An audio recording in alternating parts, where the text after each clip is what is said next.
Hey, what is up, everyone? This is your boy AJ Tripp, and welcome to the rapid reaction of the NFL Draft 2018. This is going to be one of those watch it with me type things, as we will watch the NFL Draft together. So I want you to sit back, relax, get whatever you're going to eat. Get your popcorn, get your barbecue, get your pizza, get your chicken. I went and got mine today. Got my chicken. So sit back, relax, and let's enjoy and watch NFL Draft 2018 together. This is going to be interesting. This is going to be fun. I can't wait. And the Browns are going to be on the clock, so also prepare for it. I'm going to be switching back and forth from NFL Network to ESPN. So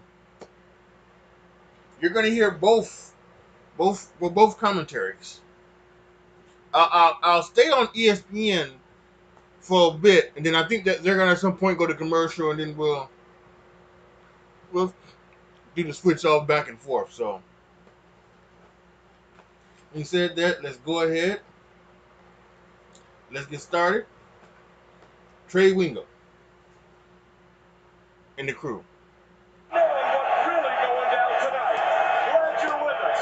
Trey Wingo, Louis Riddick, Kirk Herbstreit, and for the 35th year, Mel Kiper Jr. is with us as well. Guys, we are looking at a bizarre situation tonight. We still don't know who the number one pick will be, and we could have as many as 6 quarterbacks go in the first round.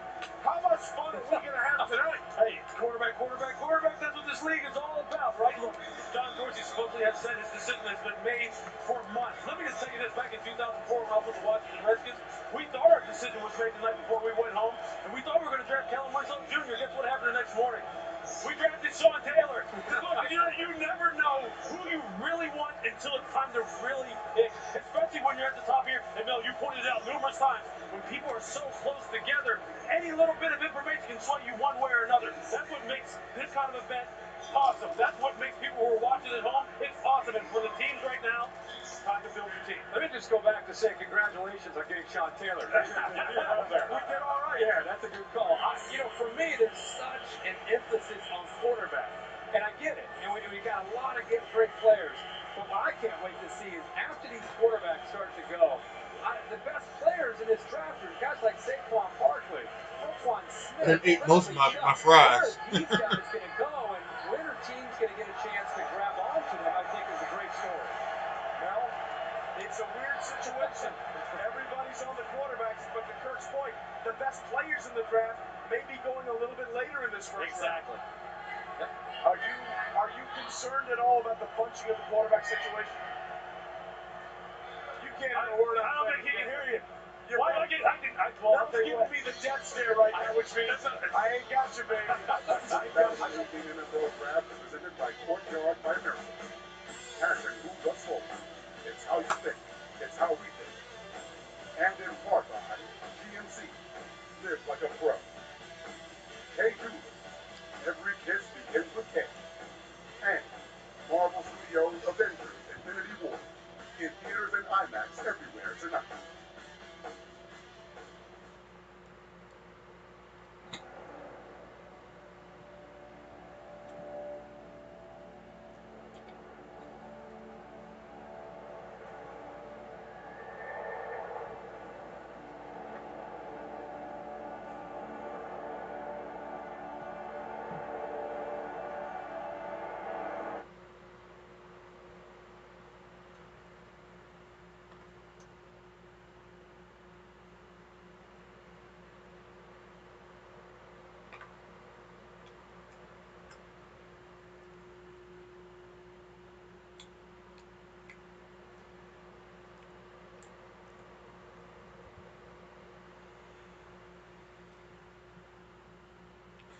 Guys, I don't have any predictions about what's going to go down tonight.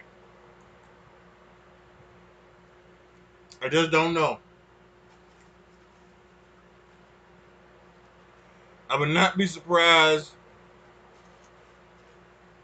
if it's Chubb, if it's Barkley, if If it's one of the quarterbacks, if it's Nelson, you don't know. You don't never know. You never know.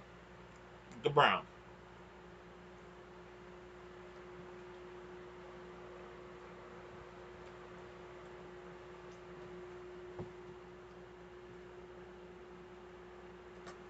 Also, by the way, I will also be on Twitter. So if you want to follow me, A20 on Twitter. And I will be tweeting about the draft as watching it here and everything like that. So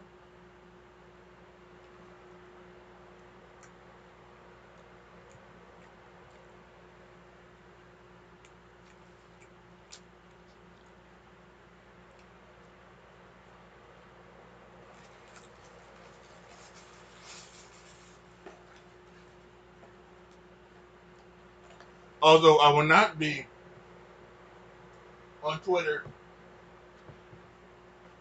to get the picks beforehand. I like being surprised.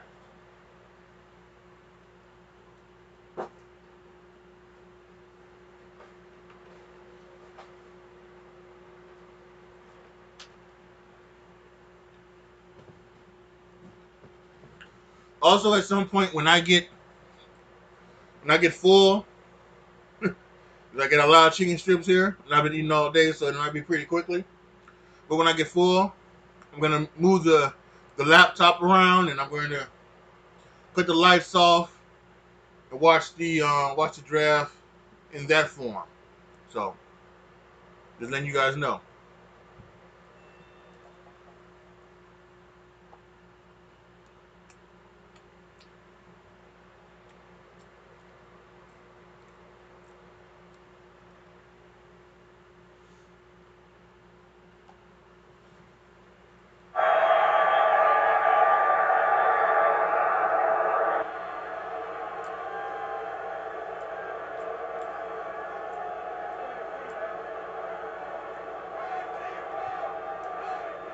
Welcome, football fans, to the 2018 NFL Draft, Texas style.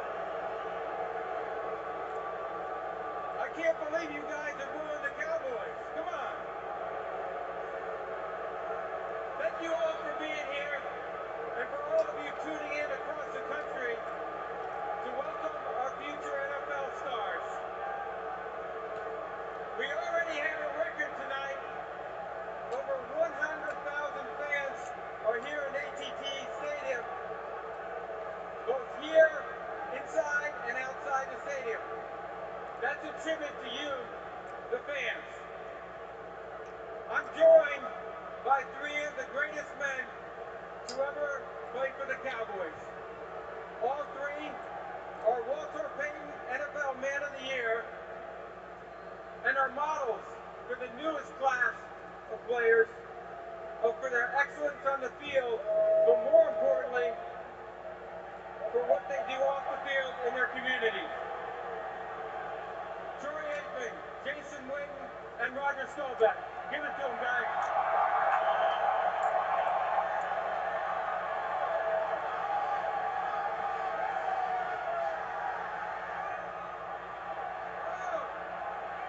Roger still get it. So you stay right here. You guys don't have to go anywhere. Wait just 1 second. So if you're ready, are you ready? Let's get it started. The 2018 NFL Draft is now officially open. The Cleveland Browns are on the clock.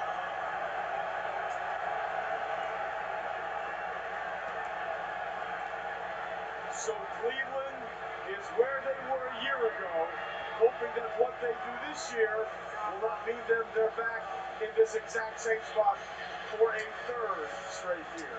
And one of the problems with the Cleveland Browns continuing to be either at the top or near the top of the draft is this. All the quarterbacks since 1999. Let's enjoy, as they said in Office Space, the entire collection. Whether it's Jeff Garcia, Doug Peterson, Ken Dorsey, Jake Delhomme, Seneca Wallace, Colt McCoy, Charlie Frye, tonight. Spurgeon win. We all remember the golden era of Spurgeon win in Cleveland. Deshaun Kaiser, Kevin Hogan, Cody Kessler, 28 different starting quarterbacks. And here's the entire class. Quinn, Couch, Wheaton, and Manziel, all first-round picks. Let's just say not one of them what they were thinking about when they took them in the first round. And the last one to win a regular season game, Robert Griffin III, way back in December of 2016. Been here, done that with Cleveland. New sheriff in town in John Dorsey, Mel. What do they have to do with their quarterback spot this time? Find the right guy. They got a lot of options. I think the surprising option to a lot of people would be, again, back in August, you thought would be a 3rd or 4th round pick. That would be Baker Mayfield from Oklahoma. We thought back in August it would be Sam Darnold, USC, guaranteed. Then the games began. He looked good in September. Then late September against Washington State, Notre Dame game, Ohio State at the end. He struggled. Josh Rosen, 2nd straight year with injuries from UCLA, pushed him down just a bit. Josh Allen had an injured shoulder late, but came back and then did a really good job. Then the issue last night and this morning. So right now, all eyes are on the Cleveland Browns. They have to get it right. Pressure on John Dorsey, the new GM, to nail this pick. They've passed on so many quarterbacks over the years. You go back to Ben Roethlisberger, Derek Carr, Deshaun Watson, Carson Wentz. They've got to get this right. They've got to get the right quarterback. You have been on Josh Allen for a long time. Obviously, incidents from today may affect his draft status, but they've said Wolves for a long time. They know who this guy is that they want to take. So who, in your opinion, would be the right guy to go to Cleveland? You know, that's a great question, Trey, because I'll tell you what, when you have that many quarterbacks over time, 28 different starting quarterbacks, it's never just about the player. That's an organizational problem. That's a developmental problem. That's a systemic inherent problem. So now you need to find not just the best quarterback, but the best quarterback that fits you and what you are looking for. And look, to me, Sam Darnold fits what they are looking for. Okay, just think about the kind of offense they're going to want to run. They need to have a guy who can win from the pocket when he needs to, but can create when he needs to. He doesn't need to depend on either one. He cannot be dependent upon just being that scramble around type of guy, and he can't be dependent upon it just really limited to the pocket. I think they need a guy, and Sam Darnold can also do this. He could benefit. Herbie, you said he probably could use another year in college. Well, they have Tyrod Taylor. So draft him, let him sit there, let him develop, and then unveil him next year. But I'll tell you what, it's not just going to be on the player for this guy to really hit. It's going to be on the organization. Players don't fail on their own, man. Right, They don't fail on their own. They fail because other people help them too. Well, it's like you don't win games on your own. Everybody's in on it or everybody's out of it. That's right. You had Allen. You like Darnold. We had the report from Adam Schefter earlier today, Kurt, that they have looked really hard and easier into that maybe Baker Mayfield, the guy you've loved for a long time. He's been the guy that I've looked at. And what's interesting here is the Browns have 1 and 4. And with 19 years and 28 quarterbacks, John Dorsey had nothing to do with that history, but it's what he's inherited. Yes. So he feels that. So it would make sense the best player in the draft is go Saquon Barkley. But you got to get the quarterback right. If one of these guys separated themselves based on their evaluations, in my mind, it is Baker Mayfield. And it's not just that he scrambles around and makes plays. This guy can sit in the pocket, and he's the most accurate of any of these quarterbacks in this draft. And he brings all the intangibles that you want. Forget the off-the-field issues, in my opinion. It's not Johnny Manziel. This kid is a proven winner, high school, college. He walked on twice. He led his team to 3 Big 12 championships. And I think he gets his locker room to believe in him that they can win. And after 19 years of struggling, they need a guy that has that big heart, and he's such a competitor. I think it's Baker Mayfield. What we get down to with Baker, if you like them, you excuse away that and say it's not a big deal. You don't worry about it. If you have concerns about Baker at 6'1" with the antics and the lack of maturity, you can spin it negatively and say, okay, you're talking about the #1 pick overall. We have never seen this before in the NFL. Unprecedented, you It's said. never happened. So a 6'1" quarterback who doesn't have Michael Vick athleticism or Michael Vick speed and has the antics, which you want to call him a maturity issue. Ironically, he's 23. Sam Darnold's only a 20-year-old kid right now. Let me ask you something. 21. Is this 6 foot? Not there. Is a 6 foot still a big thing Yes. with the way the game is Yes, trending? there's not that many. Perkin, when they were, Russell Wilson's a 3rd-round pick. Drew Brees is the 1st pick in the 2nd round. Michael Vick went #1 overall because he brought other things to the table, I don't know, man. where Baker Mayfield doesn't. So this is a risk because he doesn't check all the boxes to be the #1 pick. So John Dorsey's rolling the dice. He can find maybe the next Brett Favre in Baker Mayfield. Fred Mel, you know what? Just because there hasn't been that many doesn't mean that 6-foot quarterbacks should all of a sudden be pushed down inherently. Because I'll tell you what, the 6-foot quarterbacks that have made it, the ones who were given chances, with Drew Brees, is setting record numbers. It can happen, but you know what? The NFL's a creature of habit.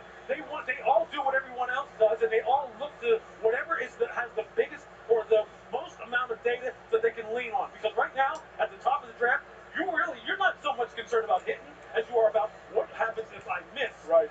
That's what you're almost more concerned about. And that's part of this, because if you're not as fast as Russell Wilson and if you're not as accurate as Drew Brees, the amount of data on 6-foot quarterbacks isn't there. And then there's the Big 12 thing, whether it's right or wrong.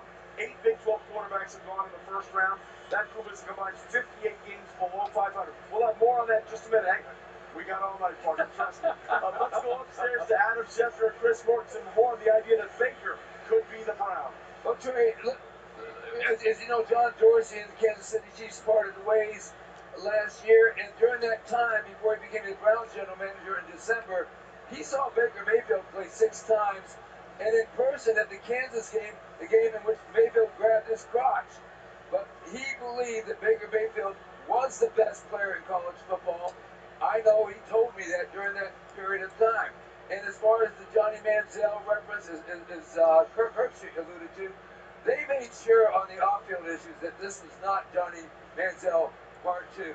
Very comfortable with what they find off the field with him, and allowed for some of the problems like they had with the Arkansas incident last year. And keep in mind, he also brought aboard the former Redskins general manager Scott McCloughan, who had been an open Baker Mayfield supporter, love Baker Mayfield. We'll find out now if that's the big Trey.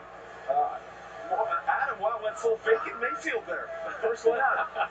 You Baker, bacon, I get it, it's eating. But Kirk, you've been passionate about this since we started talking about this draft process. Show me what you like in the tape so much. Well, first of all, I think the game is changing. I think the NFL is changing. The offenses are changing. Look at the Rams last year. Look what the other teams have done. Baker Mayfield, he can make throws from the pocket.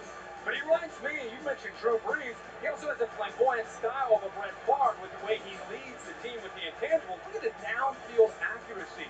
It's as good as there is in this draft. Don't think of Drew Brees with the Saints. Go back to when he played at Purdue and made those same throws. Similar build. The creativity is where I think the Brett Favre kind of flamboyancy comes out. His ability to create, get outside the pocket, different arm angles, never gives up on a play. Reminds you a lot. Again, Brett Favre from the Southern Miss days. Much younger guy, but doing things that aren't necessarily technically sound, but always seems to find an answer. That's who Baker Mayfield is to me. The technical things, we don't have much time because the pick is coming in. Are you comfortable with the technical things that he was talking about not being an issue? Look, absolutely. Look, I thought Baker Mayfield was the best overall quarterback, regardless of fit, if you were taking fit out of it, because the guy can do everything from the pocket and outside the pocket. So I'm not surprised if they pick him. I'm just saying, I don't know if he's the best fit for him, but we're going to find out. We are about to find out as the Browns' long wait is over after an 0-16 season. Let's Their see. savior will be. Let's go to Roger Goodell at the podium.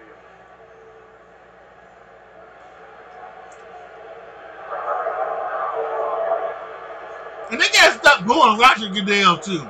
Stop going Roger Goodell. With the first pick in the 2018 NFL Draft, the Cleveland Browns select Baker Mayfield.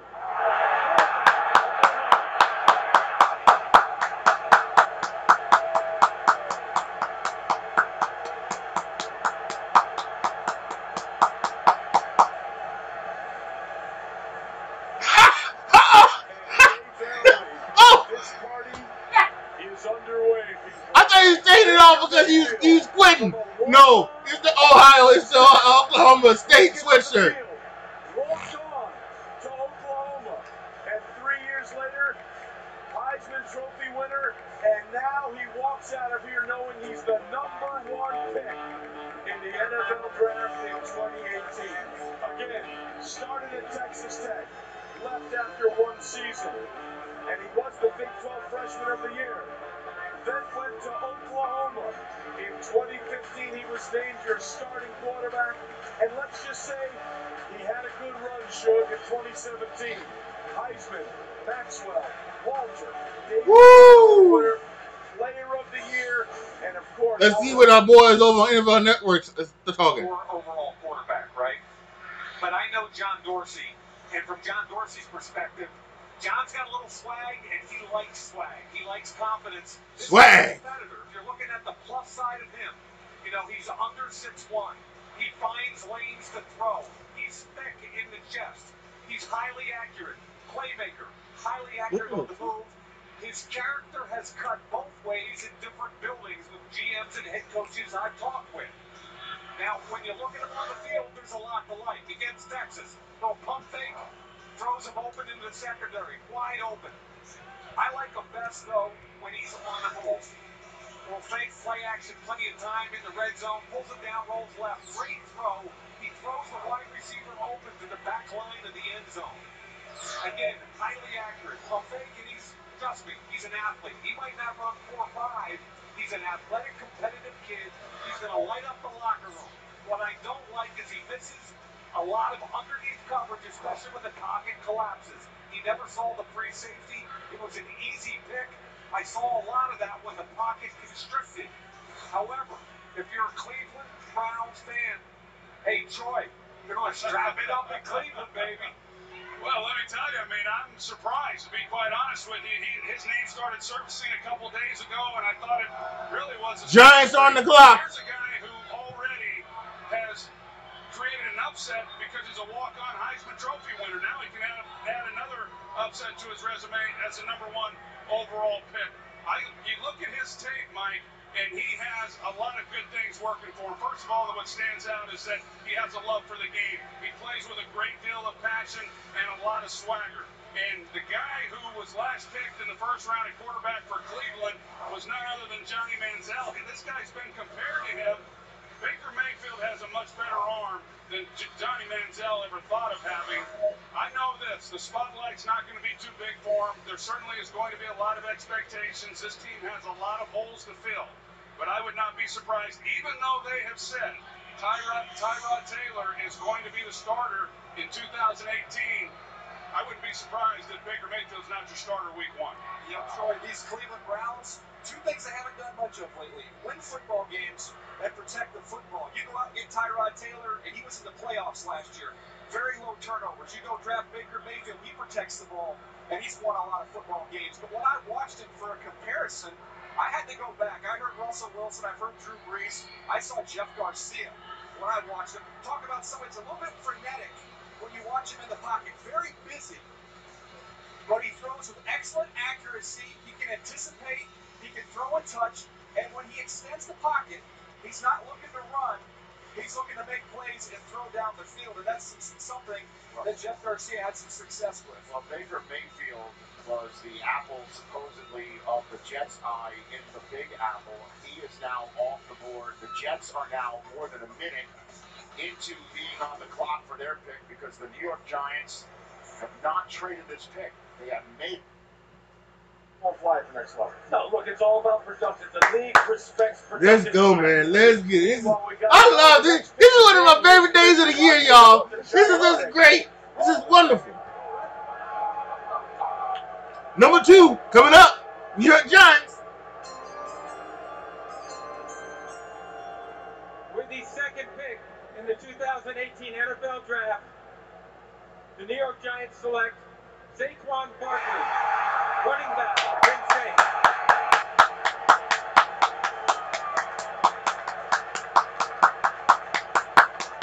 Like it. There you see Like the it. look from his Penn State head coach, James Franklin. Saquon Barkley going back to where he came from. Yes, he's been outside Allentown in Pennsylvania, and that's how got him. That's what got him to Penn State, even though he had committed to Rutgers. And James Franklin wore him out, saying, there is no way I'm going to let you go to Rutgers. You have to come to Penn State. And it has proven to be a perfect marriage.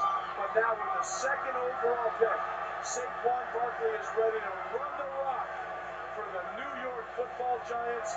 The running game has been absent in New York the last couple of years, even in 2016 when they made it to the playoffs. Mel has called him the best player available in this draft. And Kirk, the highlights show you why Mel feels that way. In my opinion, the best player in this draft is Saquon Barkley. The New York Giants just picked him up. He can do a lot of things for an offense. ability to make people miss at 233 pounds. Remember that when you're watching the highlights here, that he's 233 pounds. Great lateral quickness, ability to get out in space. This is the area that he improved the most. By the way, he goes up in the air, takes a hit in the air from a safety, lands it, and is able to move downfield. How about this stop and go right here? Stop and accelerate after he's able to get by the defender, and really, really worked hard on his game to become a better receiver. He's a Caught it with one hand. back. You will not see him go off the field on third down because he's just as dangerous, Mel, on third down as he is on first and second down, and he's physical between his backs. And Urban is physical as a blocker, and I think that's important for Eli Manning. He has an offensive line that was not up to par. Waiting for Bradley Chubb. That's the Saquon Barkley. Eli Manning's going to get the help he needs to deliver those passes. I think this is a philosophical situation for Dave Gettleman saying, hey, we're helping out our veteran quarterback, Eli Manning. We're not going to get the heir apparent to Eli Manning. We're going to get Saquon Barkley and certainly go away from Sam Darnold, Josh Allen, or Josh Rosen. And I think when you also think about Dave Gettleman, he made a comment. The second pick's got to make you wear that gold jacket. It's got to be possibly a Hall of Famer. He obviously found flaws and red flags with the quarterbacks enough to take a running back that he feels can be Ezekiel Elliott, Leonard Fournette, Adrian Peterson, Todd Gurley. That's what he's looking for Saquon Barkley. Not Trent Richardson, but one of the star running backs who went at the top of the draft. Look, he set 10 school records at Penn State, including the most all-purpose yards. This basically says that they're comfortable with Eli Manning for the next few years because this guy's going to have to tote the rock. Yeah, no, there's no question about it. Look, this decision goes all the way above Dave Gettleman. This is about Mr. John Mara saying, this is who I want to be. I want to be a running football team. I want to be a team that controls the clock. I want to be a team that plays New York, hard-nosed, tough-style football. He said it a long time ago. You knew this was coming. Saquon Barkley was tailor-made for this football team. This team was 27th in yards per touch for running backs last year. Yards per touch, not yards per carry. Saquon can tote it, and he can catch it. Perfect. Gives him a Tiki Barber kind of back with even more potential. Best back I've seen come out of the college game since Adrian Peterson. Listen, they're going to have to block for him, which has been the problem there. Let's go down to the interview with Suzy Culver. Suzy Culver standing by with Saquon Barkley. Obviously, a very happy New York Giant. DXL Men's Apparel bringing that to us. Well, Saquon, you were the face of Penn State football. You've insisted that you would like to be the face of the NFL. How are you going to make that happen? Just by sticking to the little things, what got me here, and that's being in love with football and being passionate about the game and working my butt off and pushing myself every single day. I'm just truly excited to be honored to be part of the New York Giants. When I got to visit their program, I fell in love. You walk in, you see the Super Bowl right away, and you see that team's about winning, and hopefully I can go up there and help as quickly as possible. You didn't get to Dallas until late last night because this is only the second great thing to happen to you this week. Show everybody you're still wearing the hospital band from the birth of your daughter. How do you process all of this? Yeah, it's truly amazing. I was telling people it's like it's from a movie or a book. It's an honor, and I'm just thankful that I can have the two biggest blessings of my life. First and foremost, having a daughter, a beautiful daughter, Jada, and then be able to play for a franchise like New York Giants. It's an honor, and like I said, I don't even know how to explain it right now. I'm just so thankful. Shout out to your girlfriend, Anna. Shout out. Yeah, I will. How you doing, Anna? Congratulations. Well, Trey, what a week. He's a new dad and a new Giant. Yeah, what a week he said. We should all have a week like Saquon Barkley. Unbelievable. Congratulations all around. Yes. And that leads us to J-E-T-S. Jets, Jets, Jets. New York Jets. Jets make the first round selection. Quarterback, Ken O'Brien of California Davis. Everybody said if Marino was going to be around at that time, they'd take Marino. Obviously, the Jets know something that, the people up here don't. Jeff Lageman, linebacker, Virginia. It's obvious to me right now that the Jets just don't understand what the draft's all about.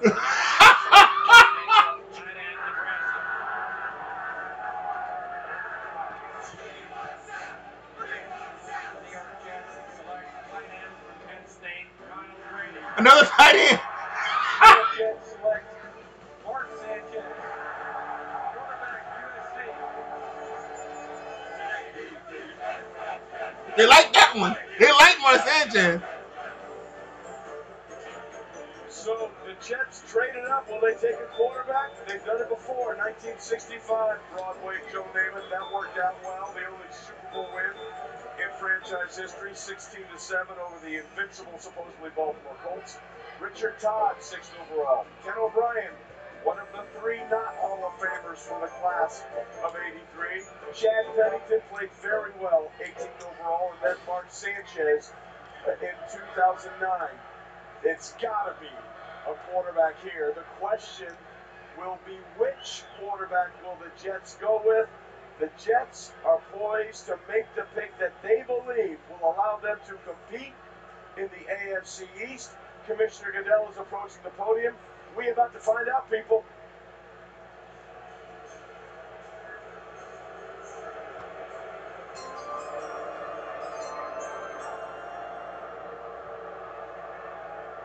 With the 3rd pick in the 2018 NFL Draft, the New York Jets select Sam Darnold, quarterback, USC.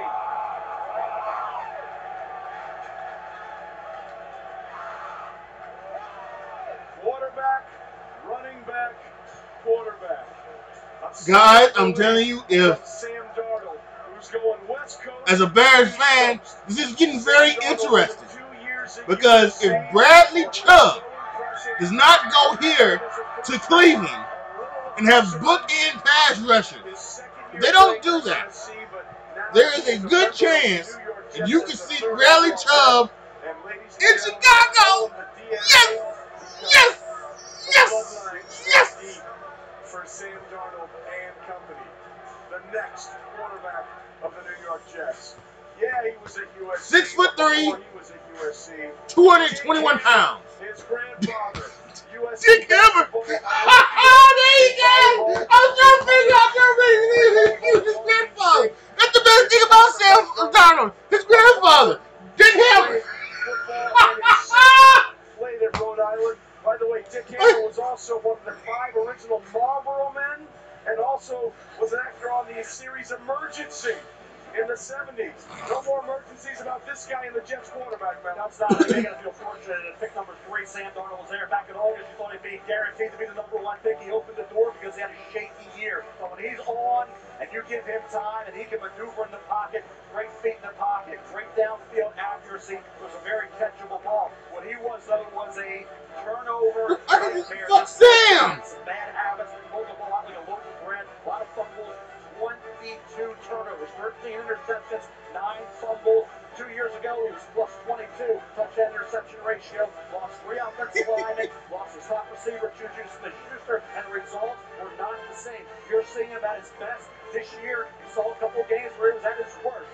Washington State, Notre Dame, and then particularly Ohio State late in the year, final game, unforced errors on a pick 6, an overthrown pass in the end zone to Deontay Burnett. It would have been a touchdown, then a fumble in the pocket that cost him a field goal. He opened the door for Baker Mayfield to go ahead of him because he did not have the year anticipated. But if they can, that's a great capture what we saw 2 years ago, recreate Sam Darnold from 2 years ago, they could have themselves a steal at number 3. And then it really could have been and would have been the number 1 pick had things gone the way everybody thought. Speaking of recreating, the last quarterback the Jets took in the 1st round, Mark Sanchez from USC in 2009, 5th overall. Let's go down to Susie, brought to you by DXL.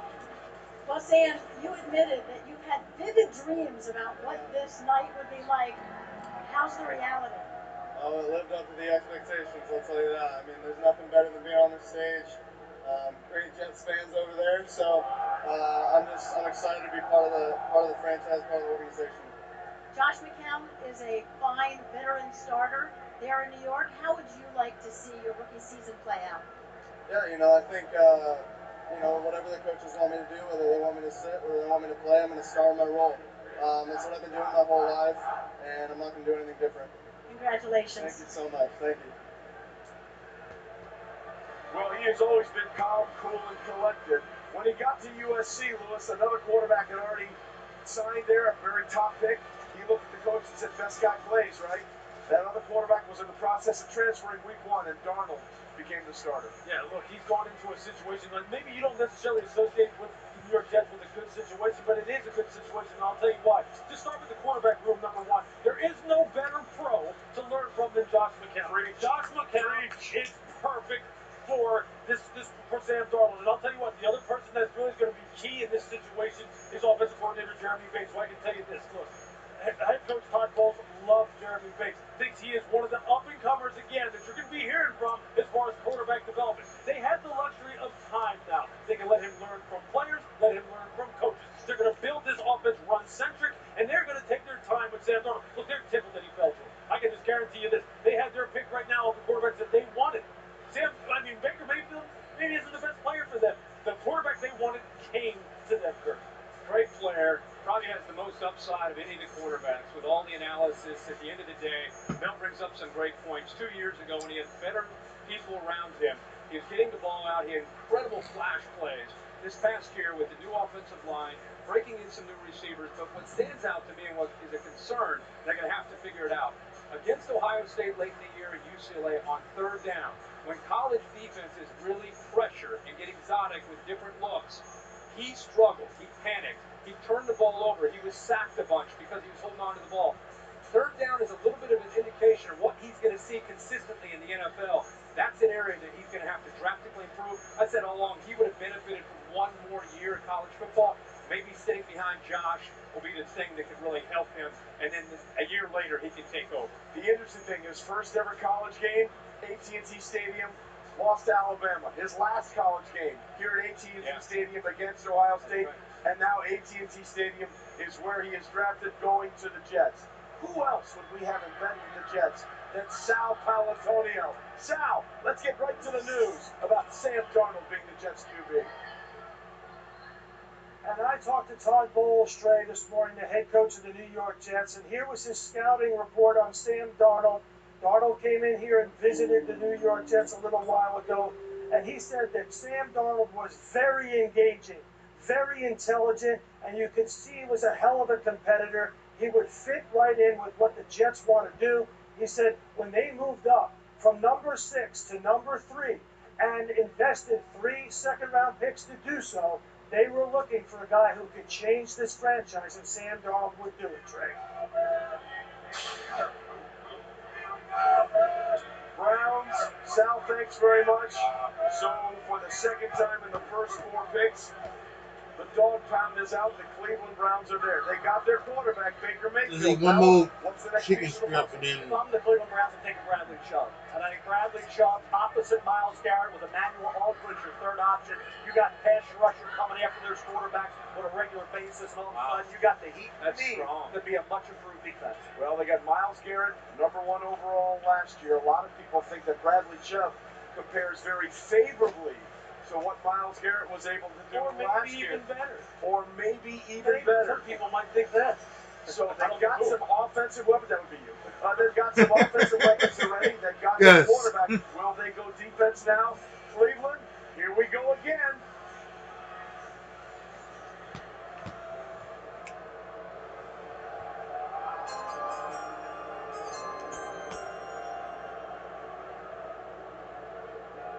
With the 4th pick in the 2018 NFL Draft, the Cleveland Browns select Denzel Ward, defensive back. Woo! Here we go! Here we go! Here we go! Here we go! Here we go! Here we go! And he is now the 4th in the last 5 years to be a quarterback taken in the first round. Denzel Ward, now a member of the Cleveland Browns. Yeah, look, I'll tell you what, this is a team that doesn't rush the passer very well, and they get the ball thrown over their heads a lot also. So when they need corners, they need people who can cover in the back end, and they still do need pass rush. But it makes sense. This is someone that's been connected to the Cleveland Browns for weeks now as someone they had targeted. And I'll tell you this about Denzel Ward. He's one of the better, if not the best, French corner in this draft this year. Tremendous patience at the line of scrimmage, tremendous ball locator skills, tremendous mirror ability, tremendous leaping ability. I mean, he can pretty much do it all. And even at his side, he is a guy who will force the run, who will tackle, and will play with the kind of ferocity that you don't see many corners play with. You see it right there. He will lay the hit on you. And this is a good player for them. It's a need pick as well as a best player available pick. He basically filled both criteria for you. They can go on pass rusher with Chubb. And I don't think they can lose going with Denzel Ward here either. And it really doesn't surprise me. Force rush Josh always pass problems in the secondary. I'm taking Bradley Chubb over Denzel Ward. I know Ward was hot. He had the great work out. He had a real good year. You saw Marshawn Lattimore have a big season. They hope they get that out of Denzel Ward to make up for not taking Bradley Chubb. Well, they also had Bradley Roby go to Denver. Eli Apple go there as well as Gary Conley last year. Stay with us. We are out of the gate rolling, baby.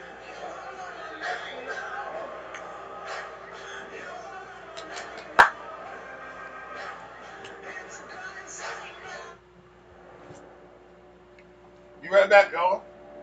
When I come back, I'm changing the stuff, the thing around.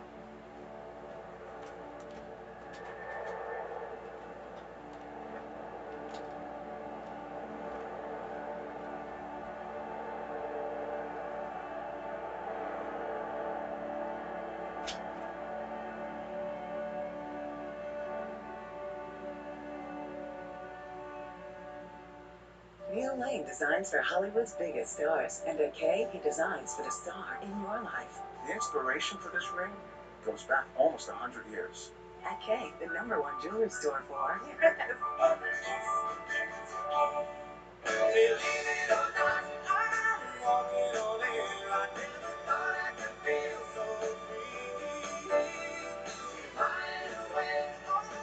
State Farm knows it's more than a truck, so why not give it the protection it deserves?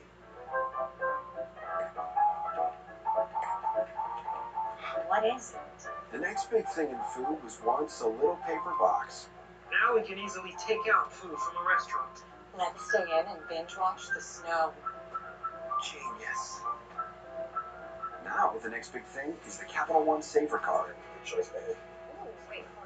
Earn 3% cash back on dining, 2% on groceries, and 1% on all other purchases. What's in your wallet? XL guys aren't built like everyone else. That's why DXL isn't built like any other clothing store. While most stores might go up to size XL, that's where we begin. With a huge selection of famous brands like Lacoste, Levi's, Brooks Brothers, and more. With XL experts to help you find clothes that fit great and look even better. Built to fit. Built XL. DXL. Introducing new Posted Extreme Notes. They stick in tough conditions, so you can get a set and get just about any job done. Water resistant with Durahold paper and adhesive. New Posted Extreme Notes. They're tailored for tough. This cookie jar shape is like the perfect marriage of Oreo cookies and real ice cream. Now that's a wedding I would kill to go to. Have it now. Should I give a speech? No. I've known ice cream since college. For a limited time, get new real ice cream cookie jar shakes half price after 8 p.m. Where am I? Why do I feel so dry? Product placement in my dream? We've gone too far. But maybe I haven't gone far enough.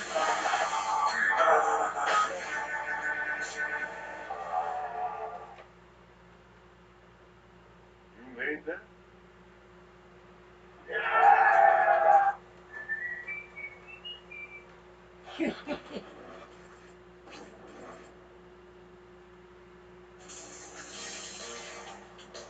Hi, hello, and welcome back to the 1983 National Football League Collegiate Player Draft. Baltimore selects as the first choice in the draft quarterback John Elway and Stanford. Kansas City, first choice quarterback Todd Blackley and Saban. Buffalo selects quarterback Jim Kelly, Miami, Florida. New England's first choice quarterback Tony Eason, Illinois. Jets take quarterback Ken O'Brien of California. Dolphins select quarterback Dan Marino of Pittsburgh. Class of '83, that was the GMC professional grade moment. We've seen two quarterbacks go. Josh Rosen still there. Josh Allen still there. What will Denver do at 5?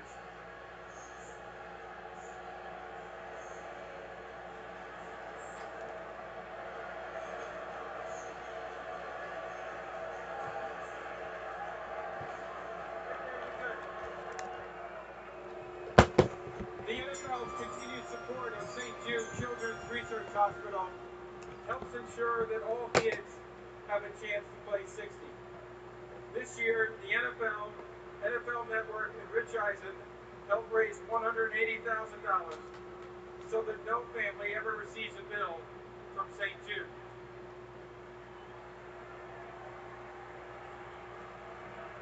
With me tonight to announce Denver's pick is Austin, who is a St. Jude patient. Austin is 17 and an aspiring broadcaster from New Mexico and a big Broncos fan. All right. Go Austin!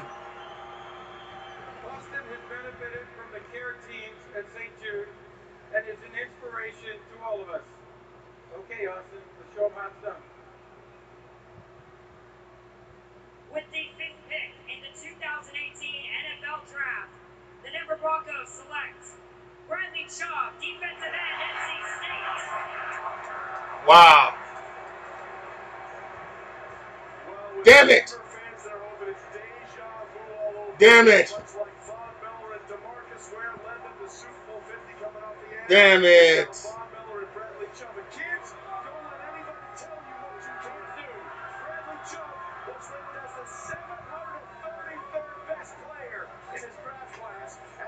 Across the stage, Mel, as the 5th overall pick for the Broncos. I'll tell you what, you want to be entertained, watch him play at NC State. Everybody was entertained except quarterbacks that he was getting after. What I love about Bradley Chubb is his passion for the game. He may be the most complete defensive end to come out in recent memory. Dave Doran said he sprints on the practice field every day. He can bend the edge, got a 4.65 40. He's got real good arm length, 36 vertical, gifted athlete, 24 reps, speed to power. He's got it all. Plays the run very well. This is a kid that hustles and does not take any downs off. That's what we always talk about with these great athletic defenses. They got to pace themselves through. He doesn't. He's a great kid, high character, high motor. I think Denver had to be shocked that the second best player on the board, in my opinion, Bradley Chubb is still there, pick number 5. Listen, this is exactly what Denver was hoping for. It's played out perfectly. Chubb just the 3rd NC State player in the top 5 in the common NFL draft. Mario Williams, number 1 overall, and Phillip Rivers, 4th overall, to the Giants, traded to the Chargers. That was Chubb getting the news. Bradley, this is fun. Colts pick this in. Let's go do this thing. It's exactly what they're talking about.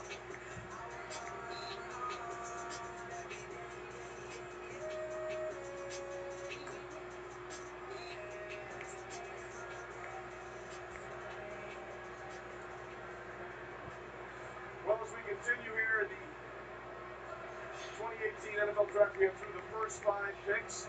The most surprising thing, Lewis, to you so far is what? Well, one, that Baker Mayfield went number 1 overall, that Bradley Chubb has fallen down here to 5. He did pick on Denver Broncos, and he wasn't picked earlier than this, because I'll tell you this, though, the Denver Broncos are smart. You know they're going to play what they call complementary football this year, aren't they? They're going to try and get after the quarterback. They're trying to just absolutely blank you on defense and give Case Keenum chances to score points, because the defense is going to Blank you as in shut you out, or blank you as in that blank is like F you. Shane Ray had a disappointing year, former first-round pick, 2050. At this point in the year last year, Shaq Barrett has outplayed him. Shaq Barrett's contract is up after this year, so they're thinking ahead contractually, and with the way Bill Zoplin they want to play, they said they're Bradley Chubb. Yes, thank you. I think it's interesting. You start to look who's picking the next few picks. Indianapolis, Tampa Bay, Chicago. These teams have quarterbacks. All we talked about before this draft started, 5 quarterbacks, 6 quarterbacks. If you're sitting back there and 2 have gone, and you're one of the other 3, you're sitting there wondering, is there somebody going to move up possibly to try to get one of the quarterbacks? Kirk, you're exactly right. Barring a But they're not moving up to 6 because the pick is in. This has, I think this is probably Quentin Nelson. Arizona sitting at 15. The Joshes are the ones left. Rosen and Allen. And Although who knows? If any of this is because of the stuff that came out about Josh Allen and the perception that sometimes Josh Rosen rubbed people the wrong way. Well, that's for a later discussion. The Colts hope they have their quarterback back. And Andrew Luck, this was the trade to get them up to 6 that they made with the Jets. Let's go to Roger Goodell and find out where Indy goes now.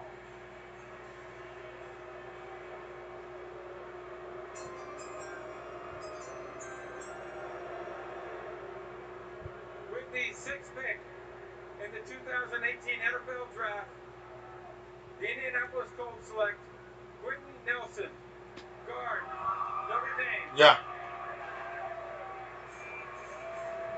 Well, if you enjoy watching one human being humiliate another human being, Quentin Nelson's tape is for you. He weighed 10 pounds, 10 ounces of fan of the Giants. He only has 39 cousins. All right, so let's listen to NFL Network for a little bit. When we come back, the Bucs on the Oh, great! Now they're there. and the Raiders right behind them. As soon as I turn over there, they want to go to commercial. Okay. You need an attitude on your offensive line, and this guy really gives you plenty of that. When you're the 30th greatest scoring offense, you need to start over with your offense, and you need to build it inside out, front to back, inside out, offensive guard, front to back, offensive line, and this guy is the perfect killer selection. I've said all off season, look, the way you value offensive linemen has changed. He came over from his left guard position, picked up the blitzer, and he. No wonder they love him. Somebody always said, help Andrew Luck out. Andrew Luck, your help is named Quentin Nelson. Stay with us. Tampa Bay's on the clock. Bigger doesn't mean.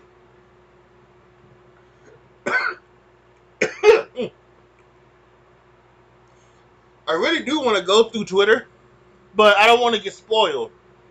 So I'm not gonna go through Twitter. I do have Twitter open, but I have it open on the I didn't have it open as in like where you type at, so that I type so that if I need to type, I can type.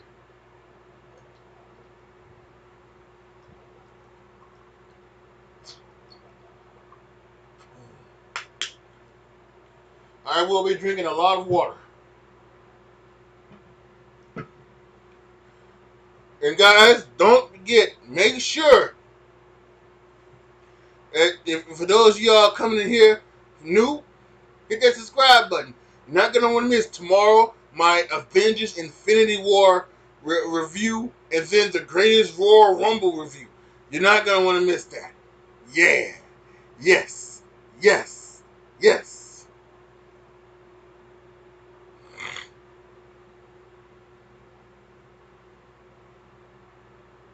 Ooh, also, it's time for HQ. I'm going to play a little HQ, too.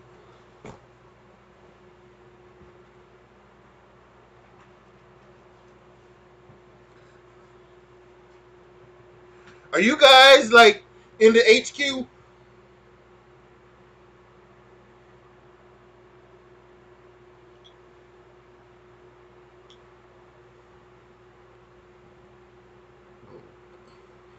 Because if you are, good. If you're not, that's okay. But make sure that if you download HQ, you put in the code A2020. Get free stuff.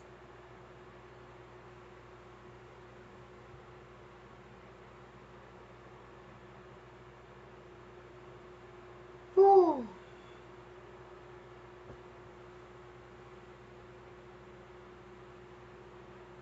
Really, really good draft. It's been a really, really good draft so far. Josh Rosen, Josh Allen, a lot of other guys still in the dressing room waiting for this. Tampa Bay doesn't need a quarterback. We'll see what they're doing here. Maybe they're looking for a trade. And then of course we got my Bears.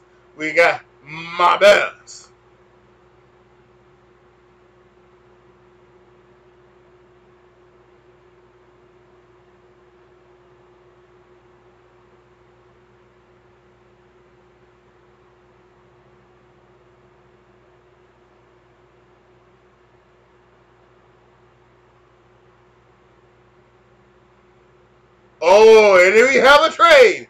2 second-round picks for tomorrow night. Bills fans in Western New York are excited. We have a trade. Only if there was a trade. Folks, we got us a trade. Let's go up to Adam Schefter and Chris Mortensen as the Bills are now on the clock. This feels like it's QB eccentric guys. Trey, what happened here is that the Buffalo Bills and Denver Broncos had a trade in place for some of the afternoon. Denver was going to go back to Buffalo's spot, but ultimately when Bradley Chubb became available, Denver did not want to make the deal. So Buffalo got on the phone with Tampa and traded 2 extra second-round draft picks to move up to number 7 to put the Bills in position to get the quarterback that they coveted. And the Bills even talked to the Browns at number 4, but it was too high of a cost. And the one note here, Bills owner Terry Pegula was joined the Bills contingents at a lot of the quarterback workouts, and he was especially infatuated with Josh Allen for the obvious reasons. He can play in that weather, so that's the guy that Terry Pegula and Brandon Beane, the general manager, and Sean McDermott, the coach, certainly were infatuated with. All right, Adam Moore, thanks very much. So with the trade, Buffalo Bills make it up to 6 from 12 if they take quarterback. This is the list of QBs that are played since Jim Kelly retired. The Nathan Peterman experiment, that game against the Chargers, I think we can all agree they'd like a mulligan on that one. Tyrod Taylor, of course, now looks like he's going to be setting the table for Baker Mayfield in Cleveland.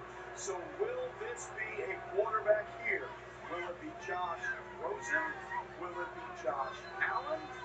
All indications are that they moved up for a QB to make sure they got ahead of somebody like the Arizona Cardinals. Buffalo made the playoffs last year, and they found their future quarterback now.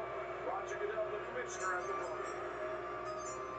The Tampa Bay Buccaneers have traded the 7th pick to the Buffalo Bills. With the 7th pick in the 2018 NFL Draft, the Buffalo Bills select Josh Allen, quarterback, Wyoming.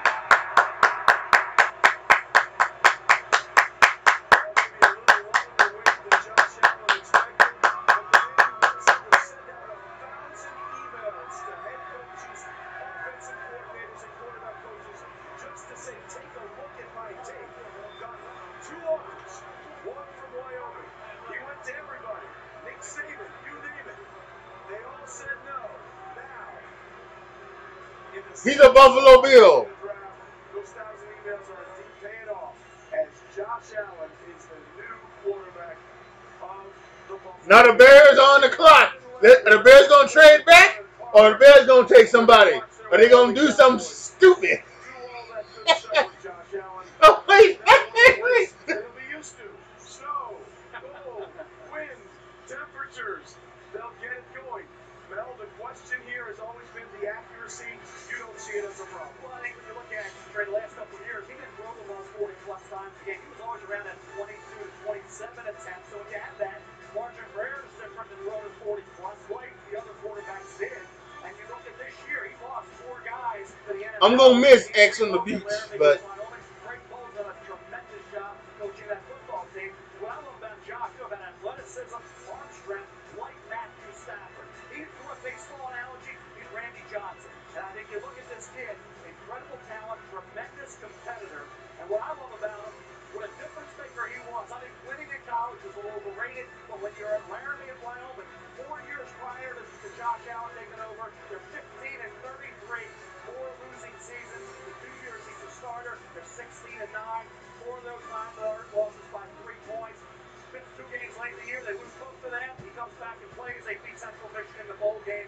He is a difference maker. He's a big-time talent. He's a rare talent. Well, he is rare indeed because they're hoping he will turn things around in Buffalo. Susie Palmer has the interview courtesy of DXL. And Trey, you saw the Bills fans behind us are going crazy. Josh, they treated up to take you. After the last 24 hours you've been through and you had things that you had to address, how do you process the emotions of this? Well, obviously, I just want to say, thank you to the Bills organization for, making the leap and putting their faith in me. I'm going to make them look like they're the smartest people out there. I'm humble. I'm blessed to be part of the Bills Mafia. It's one of the greatest moments of my life. What do you want your new Bills teammates to know about you? I'm ready to come win. I'm ready to go to work. That's the only thing I want to do is come win football games. The great, city of Buffalo, they deserve it. It's a tough place to play. It's a tough team, and I'm ready to step in and go help this team win football games. Do you think you'll have to go out of your way to address things? I don't have to, but I probably will. I want them to know that I'm going to work on being the best teammate possible. I've never had a problem in my past with any teammates. I love all my guys. I got to show this a little bit. Got the Wyoming color signs on the inside of my jacket. Just shout out to you boys. I love you guys. It's going to be fun. The Bears pick is in. Uh-oh. Susie, Josh, thanks very much. Here are the details of the trade. Bears pick is in, y'all. We're going to see what we're going to happen. The Bucs get the 12 and 2 18-second rounders. Again, remember, Buffalo had a lot of capital. They had 2 ones and 2 picks to play with. Those two 53rd and 56 overall. So the journey for Josh Allen goes from the tiny town of Firebaugh, California, to Reedland Junior College, to the University of Wyoming, and now to the Buffalo Bills. What are the Buffalo Bills getting? I love his size. Mel talked about all of it, really. 6'4", 237 pounds. What gets maybe lost over is the athletic ability, because we talk about some of these other guys like Darnold and Baker Mayfield and what they can do, but the big fella can move around and surprises you with his vision downfield.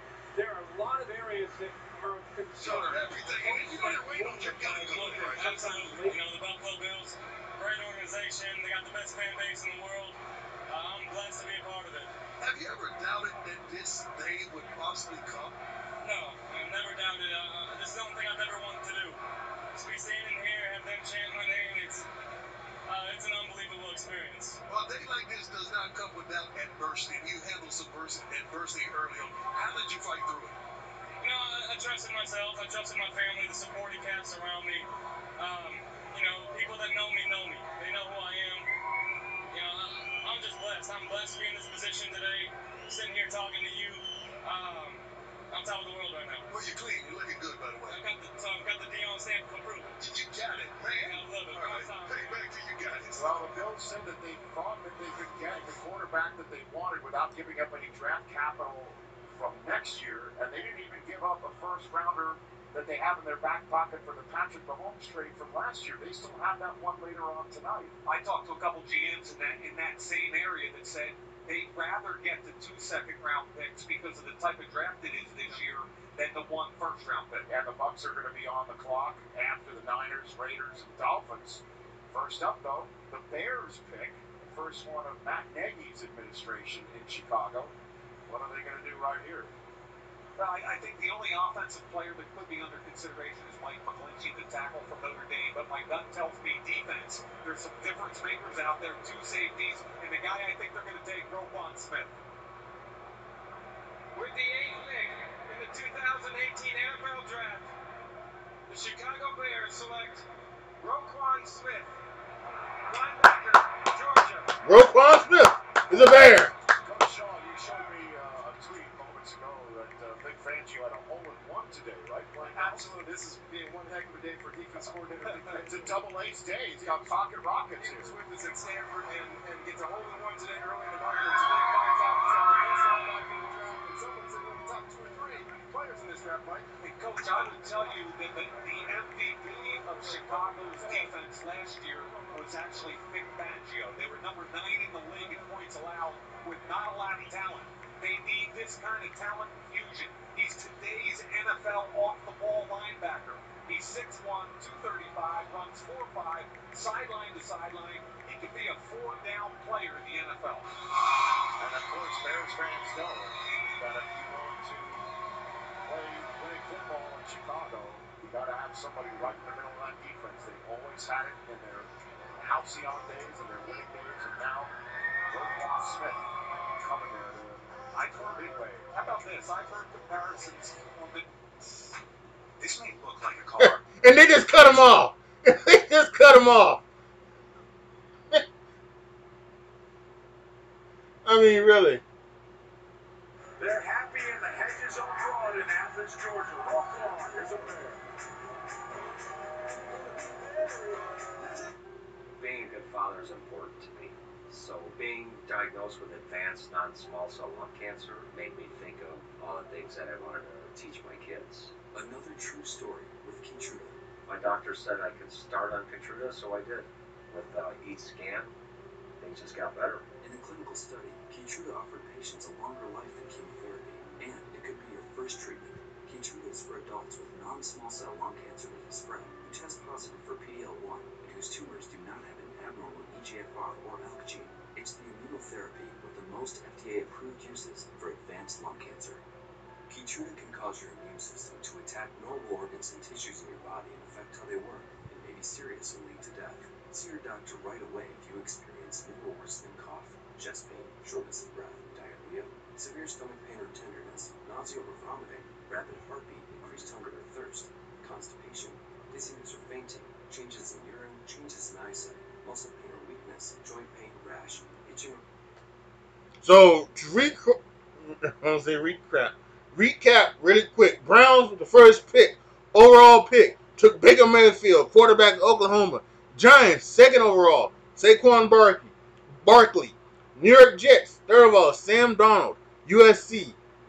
Fourth, Browns, Denzel Ward, Ohio State, surprise. Got him kind of high. Then the Broncos went at number 5, went Bradley Chubb. And the Colts went 6 with Quentin Nelson. The Bills traded up with the Buccaneers and got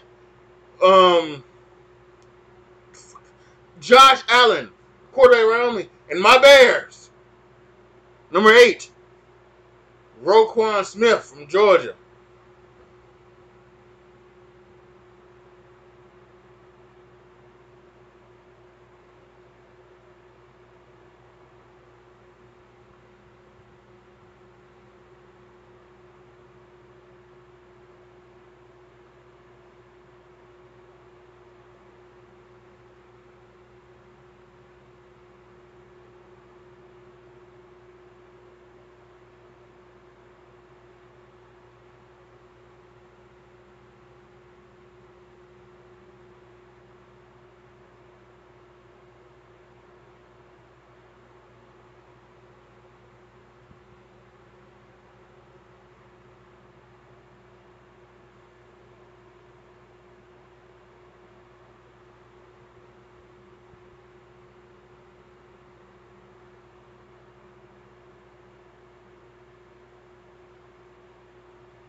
Well, welcome back. A beautiful sunset here. We are on the pick number 9. The San Francisco 49ers are on the clock. We are rolling at warp speed, and we're having a hell of a time. Let's go to the commissioner and find out what San Francisco does now. With the 9th pick in the 2018 NFL Draft, the San Francisco 49ers select Mike McGlinchey, offensive tackle, Notre Dame. Another Golden Domer.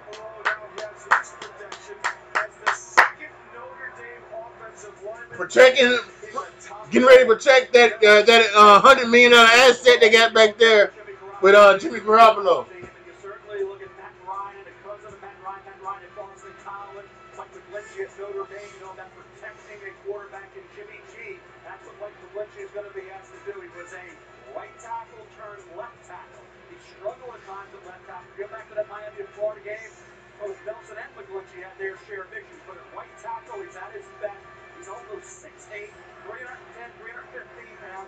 Could get a little stronger, but a very competitive kid, highly professional, team leader, and I think for this football team, knowing how important Jimmy Garoppolo is, he would be a foundation piece. He drew comparisons to former LSU star Andrew Whitworth. The people said, hey, he can't play left tackle, he's got to be a right tackle. Maybe McGlinchey surprises Kirk, and maybe he's a little better as a left tackle than you think. Notre Dame is So going to play HQ. Top 10. They have 2, which means we still have 1 quarterback yet to be taken waiting back there. And Todd, that's Josh Rosen of UCLA. Where is he going to go now? Yeah. The most pro-ready of all these quarterbacks with their durability concerns. Oakland Raiders obviously don't need a quarterback. Are they going to make a move? Could a team like Arizona sitting at 15 try to trade up to that spot? That's the big question. Miami's the wild card. They have a quarterback in Tannehill, but they really have struggled with his durability issues. Now they're going to bring in another quarterback who has durability issues. It's a big question. There is a relationship between Adam Gase and Jed Fish, who was the Josh Rosen offensive coordinator a year ago. And then lurking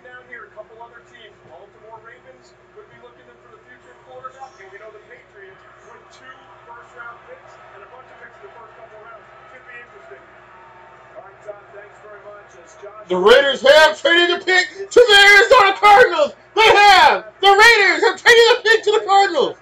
Back, and guess who has moved up? That would be the Arizona Cardinals. This sounds, Lewis, one more time like a move up to take a quarterback. The question is, will it be Josh Rosen? Maybe Lamar Jackson? What do you think happens here with Arizona moving up? Well, I definitely think it's going to be a quarterback, but you bring up a great point. Could it be Lamar Jackson? Could Lamar Jackson actually have leapfrog Josh Rosen in this draft? And I'll tell you what, look, Mike McCoy, the offensive coordinator for Arizona Cardinals, he's one of the most innovative play callers and innovative offensive play designers in the NFL. Look, Bruce Arians himself said Lamar Jackson would fit very well in Arizona. This is going to be interesting to watch here. I like Josh Rosen. I thought Josh Rosen was going to be off the board much sooner than this. He can sling it. He can play. This is a good one to watch. And what's amazing about Josh Rosen, of all these quarterbacks, the guy who's coming out who's probably the most ready as far as fundamentals in the college game are concerned is him. Yeah. The thing with him is when the pocket's clean, which how often is the pocket clean in the NFL, he's going to make every read, he's going to make every throw. The concern, I think, is when things break down. A lot of these other guys can create and make a play happen. He has a tendency to put the ball into coverage. So, but I can't believe he's still sitting there with a chance to go to Arizona. Well, it is interesting, as you alluded to, Mel. We had Bruce Arians on Roland Wingo, 6 to 10 on the ESPN video. He said he thought Lamar Jackson would be a perfect fit for the Arizona Cardinals. The Arizona Cardinals had to get ahead of Miami, and I think that was the whole key to their football team and their organization's thought process. Think about where they are. Sam Bradford, can he stay healthy? And that's the question. So if you draft a quarterback like Rosen, who's had injury issues, or Lamar Jackson, who needs time, will those quarterbacks be afforded, particularly Jackson, where Rosen's more NFL ready? Bradford gets hurt. Hey, maybe he's the guy who can step in where I like Lamar Jackson good right away. Could be an interesting dynamic. How they feel about Bradford's ability to play 16 games could impact this decision. This is interesting. I mean, this is where it's interesting because there are a million ways they can go, and depending on how they go, may tell us what they think about Sam Bradford is going to be available to them. We all know what Sam Bradford can do, but the question is, they believe he's going to be available to do it for them. Yeah, the one thing that I will say is this. They also have Mike Lennon, too. Now, I know people are going to say, well, yeah, they still have the Sam Bradford. People just dismiss Mike Lennon. But look, this is still a situation here where a young quarterback will very much so benefit from going to a place like this because of what I talked about earlier, about the quarterback room being constructed in such a way that players just learn differently from other players than they do from coaches. And that's not to take anything away from coaches, because we know it's important, but you can relate to one another in ways that maybe coaches can't. This you know, really it's a sneaky destination place for a young quarterback. Or if I'm Lamar Jackson or I'm Josh Rosen, I'm not angry right now. I'm hoping I'm the guy. Fitzgerald. I'm hoping I'm the guy. They also keep in mind, guys, in the crosstown rivalry game, Josh Rosen outplayed Sam Darnold. No doubt. He went right on after that game to SportsCenter. It was no contest. He was a better quarterback, yet he's still on the board. Why? Because there are durability concerns, a shoulder injury 2 years ago, then the concussion protocol twice this year, concussions. Then you factor in, can he galvanize the team? Is he a natural leader that these guys are going to want to go and go, hey, I get the ball to the 10-yard line, I got to go 90 yards. You can do it. He came up short against Memphis. He had the ball around midfield, a couple minutes to go against a bad Memphis defense, and he didn't get it done. He made some ill-advised throws, some bad decisions here and there for such an incredibly bright, smart kid. On the field, there's some common sense things he doesn't do. So I think Rosen here, though, Kirk Herbie, you would never have thought, I think a month ago, he would be here at this spot in the draft. There's one thing about Baker Mayfield and Sam Darnold is when the game would get tight, great quarterbacks, not on my watch. We're not losing this game right now. You felt that. Josh Rosen, if you took Josh Rosen out of UCLA and put him in Oklahoma, you took Baker Mayfield and Sam Darnold and put him with UCLA. I don't know if the team that Josh Rosen goes to is able to maintain the level that SC and Oklahoma played at. But I do think you would see a significant jump, only because of galvanizing, as you said, a team and getting them to believe in who you are. And remember the A&M game, Texas A&M game first game, he came back, was way down. He made some throws in that game were just lucky to be completed. Right. Jordan Lasley made some key catches. A&M had a chance for some interceptions. Ball went through the defensive back's hands. So I think he's got to make better decisions on the field. Keep this in mind. If it is a quarterback, it would be the first time in the common draft era that we have 4 quarterbacks go in the top 10 picks. We told you this was going to be maybe an historic night. It is playing out that way. Again, Arizona gets 10. The Raiders get the 15th overall pick, a 3rd round pick, and a 5th round pick this year. The pick is in.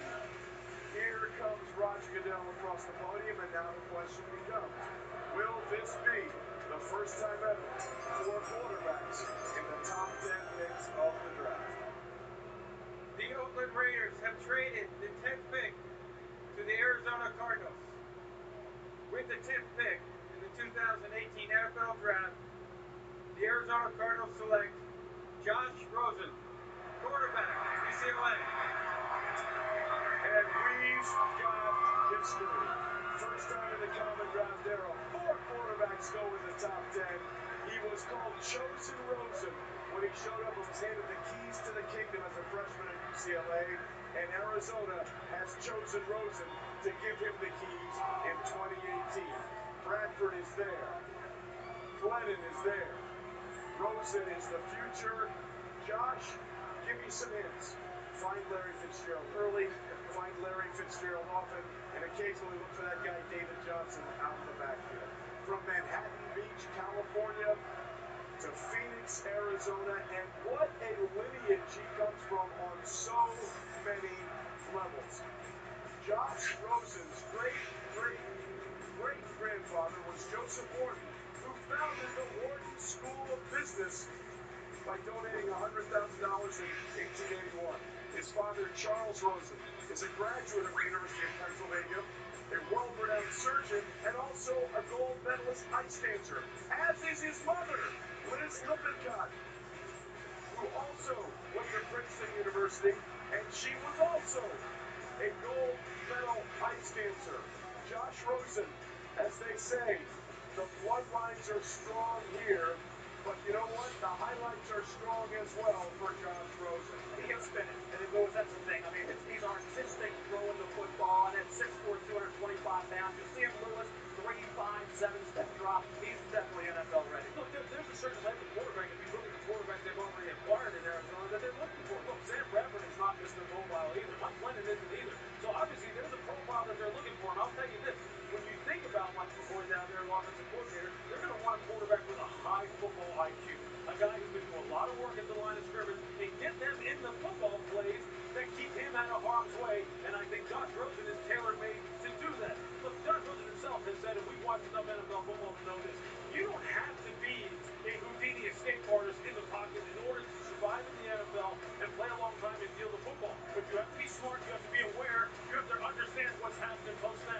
I think this kid can do it. I'm happy as heck for him. Like I said, I think this is an undercover destination place, Arizona, because I think this is an organization that's reset from start to. Well, look, he said in a pre-draft interview, he's pretty confident that he's going to be the one standing when it's all said and done. Well, right now, courtesy of DXL, Josh Rosen is standing with our Susie Crawford. Josh, the Cards traded up for you. How would you describe the emotion when that call finally came? I'm motivated. I'm more motivated than I've ever been in my entire life. And I just want to get in the hunt and win Super Bowls. Motivated is the word. Very motivated. You know, you learned that the draft process is like a gauntlet. How would you analyze all the scrutiny? I don't care. I just want to put some pads on and start playing ball. I mean, it's been an unbelievable experience. Met a lot of amazing people from all around the country. And I'm just excited to get to work. Congratulations. Absolutely. Miami's on the clock. Let's go upstairs to Morton Alley. Thanks, Susie. The Arizona Cardinals had to get a quarterback in this draft. That's the feeling. Despite having Sam Bradford and Mike Glennon signed, Seattle has Russell Wilson, 49ers have Jimmy Garoppolo, the Rams have Jared Goff, and they didn't have enough ammo to go up and get Josh Allen. And keep this in mind, too, Mark. Last year, the Arizona Cardinals would have liked to have drafted Patrick Mahomes. They didn't get him. They wanted Kirk Cousins in free agency this offseason. They didn't get him. They liked Josh Allen. Didn't get him, so now they trade a 1, 3, and 5 to go up to Oakland to get Josh Rosen. Trey? All right, Mort, Adam, thanks very much. So we have both USC and UCLA quarterbacks going in the first round. Kurt, you're all in on Josh Rosen. Yeah, absolutely. I mean, he started 30 games, 3 years, 3 different offensive coordinators. Where I think he'll benefit the most is having Jedd Fisch, who has a lot of NFL experience, brought a system that I think will make it a little bit easier in transitioning to the league. And he's quick with his range, has quick eyes. Like I said, the area he's going to have to improve is the improvisation, ability to try to make plays. You know, just a little. You don't have to run all over the place, but just getting out of the pocket and making plays and not throwing the ball into traffic will be an area I'm sure they're going to focus on. By the way, the only other time we had a USC and UCLA quarterback in the same draft, 1989. Aikman #1 overall, and Rodney Peake in the 6th round. Never before in the first two. Miami is on the clock. Let's go out to the commissioner and see what they're going to do.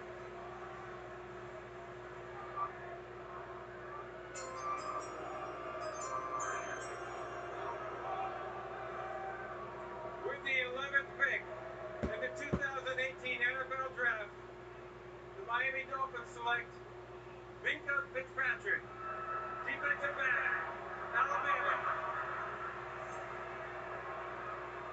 Well, no surprise that another Alabama defensive back goes high in the draft. Minkah Fitzpatrick played a little bit of everything for Nick Saban and was called Nick Saban's son because everything that Saban wanted done is exactly the way Minkah Fitzpatrick played it out for the national champion Alabama Crimson Tide. Well, he's everybody on Twitter love the fact that Sam Darnold's grandfather was named Dick Hammer. Slot corner, he's played safety, he's done it all-time leader, school all-time leader at Alabama in career interceptions, return for touchdowns. He has 4 of those. When he gets a chance to get the turnover, he's got the hands to catch the ball, get the turnover, get the interception. He sets everybody up early on defense. He is a team leader, and he is a guy every time we respect. I remember watching true freshmen in their home stadium in the closed practice, and you're looking at all these superstar juniors and seniors, and I keep seeing 29 making plays, and when he come off the field, he'd stand next to Mel Tucker, the defense coordinator, Kirby Smart, asking questions. He was 18. He's been on campus for 2 weeks. He has the intangibles and the leadership qualities are very unique. Well, not only that, he won the Jim Thorpe Award last year. Patrick Peterson pulled off that double-dip before. Oh, goodness. Well, Trey, he's always known as being so serious. Your parents hoped you could enjoy the moment. How would you describe the moment? Oh man, it's unreal. It's unreal. It's a blessing. Of course, I just want to thank God for giving us the opportunity just to be here. But you know, it's an honor and a blessing. I'm really excited. Miami's a great place to be. Got great fans, and I'm just honored. You know, along the journey, your family lost their home in Old Bridge, New Jersey to Hurricane Irene. There were times where you offered to give up football. How did you get here? I just kept my faith. You know, God got me through some tough times, and as a family, we just stuck together as a unit and got through it. Minkah, congratulations. You're a Miami Dolphin. And the draft continues. The Tampa Bay Bucks are on the clock.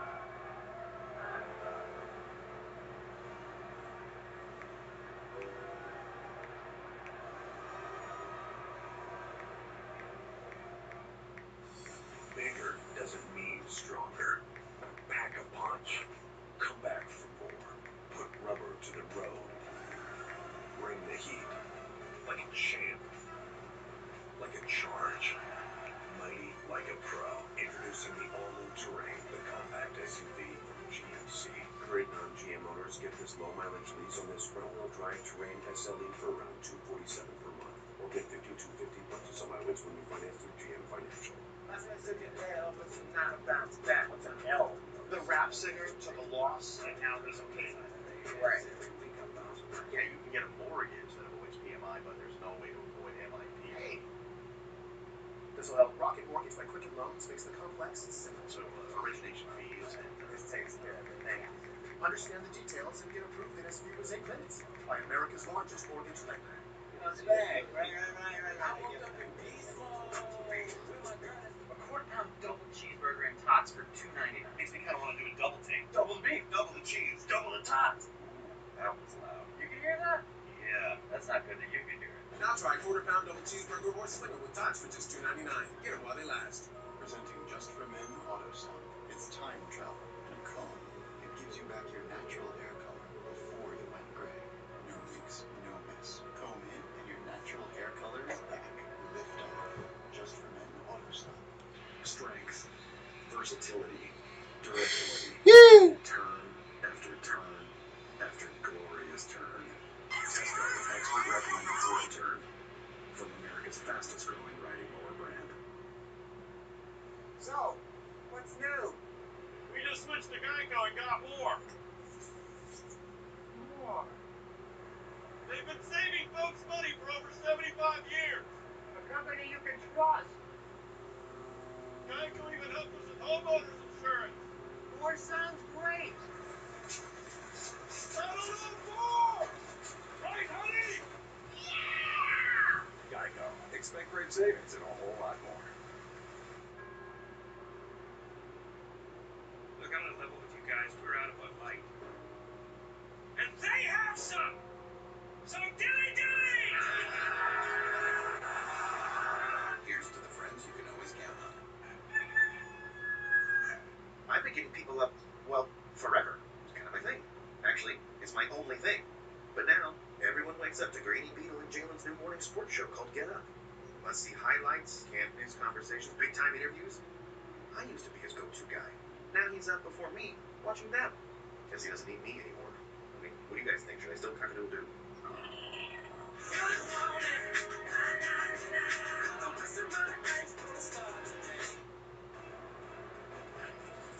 Well, it's been a record-setting night here inside AT&T Stadium. We had 4 quarterbacks go in the first 10 picks for the first time dating back to, well, ever.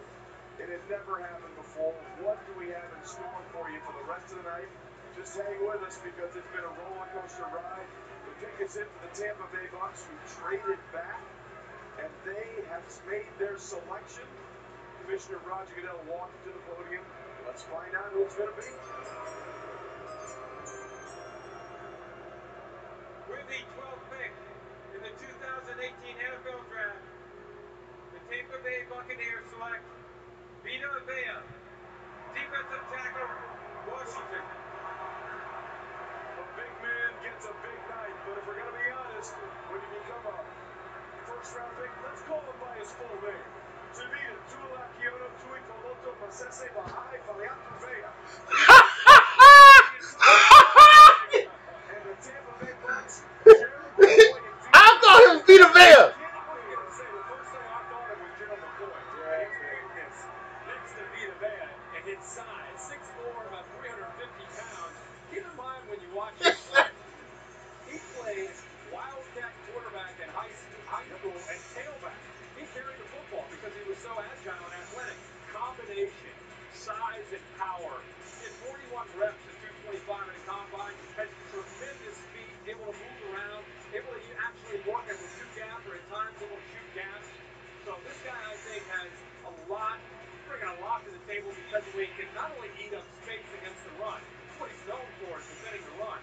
But with Gerald McCoy next to him, you put him one-on-one, I don't care who it is, in the interior of the offensive line, he's going to move people around and take them places they don't want to go. Yeah, there's no question that Vita Vea is a fantastic football player. And quite honestly, I've seen him rush from a wide 9 technique in a 3-man line. And I'm sitting there going, is that Vita Vea sitting out there at defensive end? Right. Well, look, they've already revamped their defensive line. They added Jason Pierre-Paul. They added Vinny Curry. They signed Bo Allen. So this is a little bit shocking to me because this is a team that gives up yards easily, like in droves through the air. They can't stop anybody. So why was there? This one shocks me a little bit. I'll tell you. I respect this front office, but this one shocks me. To that point, they allowed 6 yards per play last year, the most in the NFL. They certainly feel like they're stocking up to stop the run with, as you said, Bo Allen, Vinny Curry, and everybody else that they've got on that squad. Yeah, I mean, those guys can rush the passer. Now, Vinny Curry can rush the passer. Bo Allen's a run stopper. JPP's a pass rusher. Gerald McCoy can rush the passer and stop the run. So, look, you can never go wrong with defensive linemen, but they need secondary help in the worst way. And I don't understand how Derwin James sitting out there. Yeah, I think it's a surprise they didn't take Derwin James. Like when they're hoping with Vita Vea, he becomes a Luminata. And if you pass on Derwin James, you got to get that.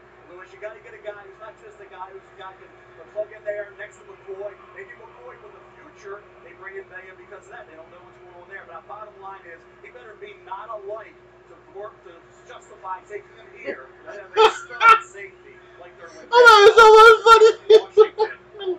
Maybe another Sean Taylor. You talked about you being in the front office when they selected Sean Taylor.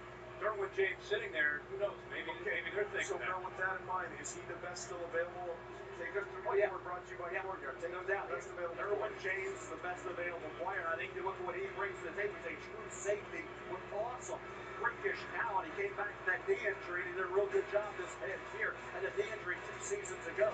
Tremaine Edmonds is a guy who is a physically and athletically talented inside linebacker, could project outside as well. Then you have Deron Payne, who I'd argue was more disruptive than Vita Vea on the interior for Alabama. Lamar Jackson, we know who he is and what he can do if handled properly. And David Bryant is a J.J. Watt talent without the consistent productivity. That's why he's still on the board. But I'm really surprised that Derwin James is still sitting here with Minka Fitzpatrick gone, Denzel Ward gone. That's true safety on the board. He had a phenomenal workout. He's going to be 2 years removed now from that knee injury going into this season. Derwin James is going to be a really good pick for somebody. Oh, yeah. The versatility is as good as Minka's. He can do it all. I remember his defensive coordinator, Charles Kelly, would go in there and visit with him and talk to him about Derwin James.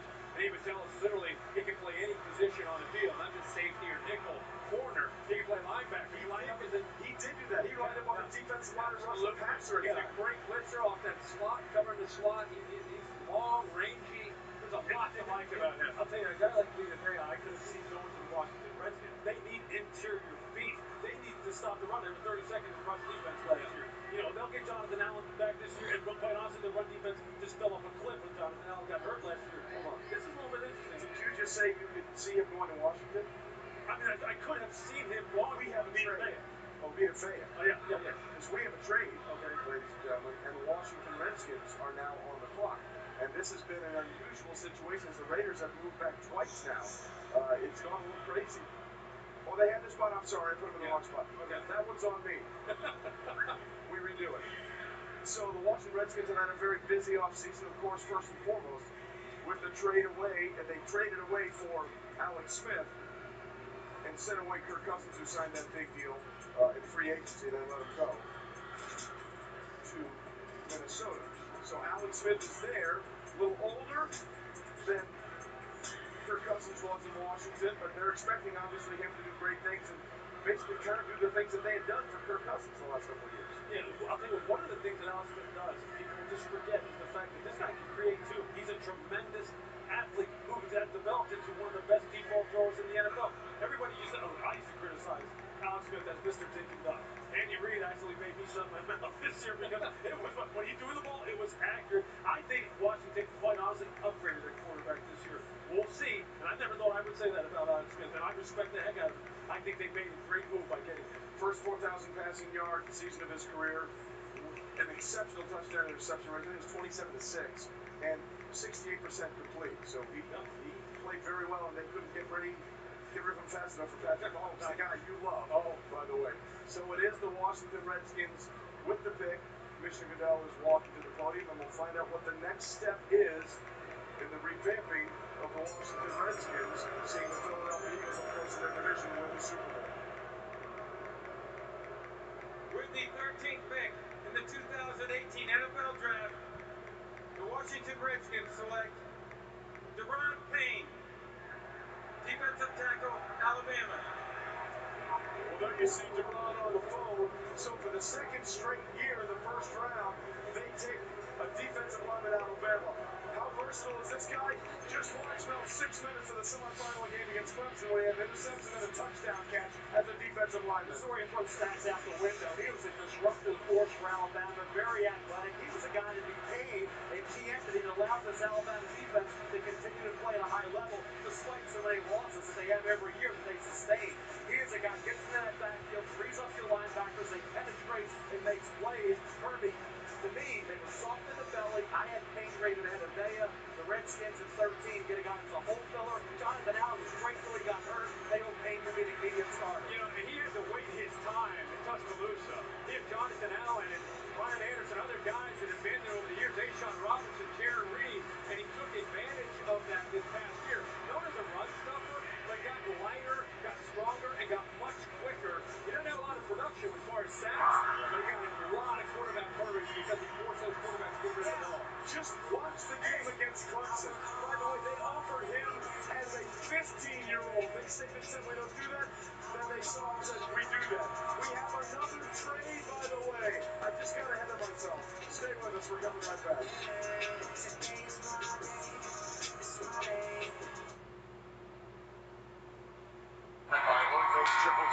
NFL Network now. The Cowboys, a guy potentially drafted to stop Ezekiel Elliott on the way to Dak Prescott. Just got mentioned.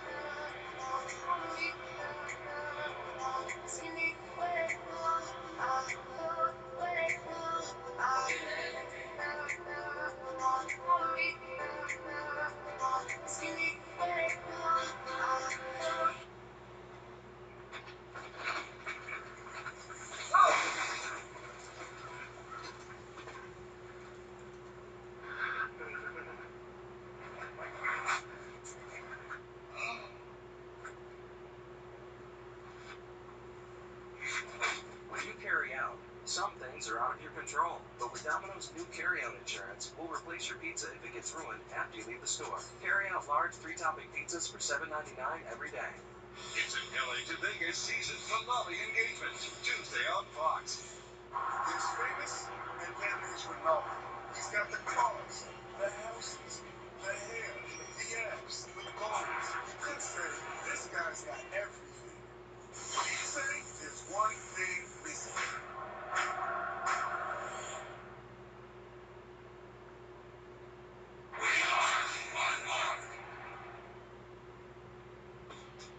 The compact Lincoln MKC with a healthy sense of exhilaration. A cabin that's a sanctuary. And a lane-keeping system that helps keep you on track, giving you a new perspective. The Lincoln MKC. The Lincoln Spring Sales Event is here. For a limited time, lease the Lincoln MKC for $299 a month, only at your Lincoln dealer. Hey, want the fastest internet? Done. And now Xfinity Mobile's included. You could get it to 5 lines. You could save $400 or more a year, which you could spend on a fantastic music video.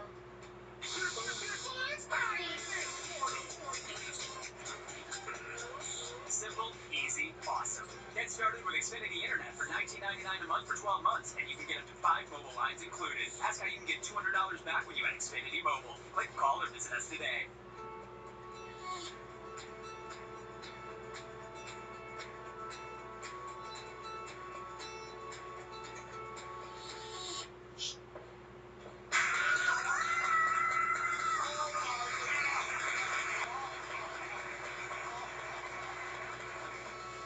So, are they trading up to get? Are they trading up to get a quarterback, or are they trading up to get? Nissan's latest tech surrounds you with peace of mind. The 2018 Nissan Rogue Sport. Featuring rear cross-traffic alert, blind spot warning, and automatic emergency braking that can stop for you. Now standard on the Nissan Rogue family. Get a low $199 per month lease on Rogue, or get 0% financing for up to 72 months on 9 models. Now the most exciting tech you own is in your driveway. Start your day with First Things First. Join Chris Carter, Nick Wright, and Jenna Wolf. The best sports show on television weekday mornings at 6:30 Eastern on FS1. Ian Rapp, we have a trade. Saints moving up to 14. Tell us about it. Rich, Mooch, the Saints give up a first rounder from next year. 2 possible targets. I'll give you one. Louisville quarterback Lamar Jackson, who is in the Saints building and they love. Here's another name to watch. Pass rusher Marcus Davenport from UTSA. They consider him freakish. They believe he is the final piece to their team. That is a possibility here, Mike Mayock. Yeah, I really believe that it's going to be quarterback Lamar Jackson. And I believe it for several reasons. Number one, Sean Payton is an outside-the-box thinker. Number two, they have a backup quarterback by the name of Taysom Hill on that roster. Ran 4.4 from BYU. If you're going to commit your entire building to a new scheme and a new philosophy once Drew Brees retires, and that's more the college scheme, then you better have 2 of them in case one gets hurt. So Taysom Hill, Lamar Jackson, I believe will be the quarterbacks of the future for the New Orleans Saints. And I think Sean Payton is excited about potentially welcoming Lamar Jackson to New Orleans. Can you see Lamar Jackson and Alvin Kamara on the same offense for a decade? I'll tell you what, with Sean Payton pushing the button. I don't know if there's a better place for this young man to go. We talk about all the things. If this young man will commit to his coaching staff, he will commit to improving his footwork and not being flat-footed, having some knee bend, and having a good base. Where else better could he go than sit behind Drew Brees and learn how to go through a progression, work a West Coast offense, manage protections, operate the pocket, and then take off and do what he does best, which is change games with his legs. This could be a huge move for the Saints. You get one of the most creative play callers, and now you give him somebody like Lamar Jackson. It's endless, the possibilities, what you could do in that backfield. You don't trade a number one in a future year's draft for anything other than a quarterback. I don't think so, and I think Sean Payton, like last year, I had a conversation with Sean last year about Kamara, and he knew how he was going to use him. I had a conversation this year with Sean 2 weeks ago about Lamar Jackson, and he knows how he's going to use him. Trust me. What a fun moment this is. The commissioner comes marching in with the Saints pick, moving all the way up from 27 to 14, using next year's one and pick 147 in this year's draft to come from 27 to 14. Could this be a night that was starting off with a Heisman Trophy winner, and then with pick 14 being another Heisman Trophy winner, becoming the first draft since 1999 to have 5 first-round quarterbacks in one night, and it would be done in the first 14 selections. Which then puts Mason Rudolph on the clock, potentially. Well, it's been 35 years since we've had 6, the vaunted 1983 draft, the Kelly Marino Elway draft, or as Jets fans would refer to it, the O'Brien draft. So these Saints fans here, again, there's Kamara and Mike Thomas on the outside.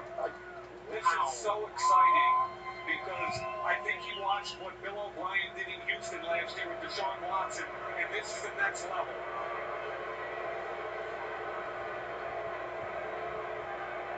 The Green Bay Packers have traded a 14th pick to the New Orleans Saints. With the 14th pick in the 2018 NFL Draft, the New Orleans Saints select Marcus Davenport. So it was. What? Wow! They were talking about Lamar Jackson, and it was Marcus Davenport. Woo! Ian, I apologize, my brother. You were right. I was way off, and I don't mean to diminish Marcus Davenport at all. This is an exciting young edge rusher. He's very raw. Woo! His upside is off the charts. He's almost 6'6", 264 pounds, and when you're talking about an edge rusher, BJ, he's raw but gifted. I love his motor, his body type, and how raw he is coming out of school reminds me a lot of Ziggy Ansah. Yeah, he's big and explosive. He has no plan as a pass rusher, but he's still been productive. I think he's got a lot of room to grow. Okay, so the Raiders are on the clock, and Lamar Jackson is still in the green room. Wow. My bad, folks. What a night so far. We're not even halfway through the first round.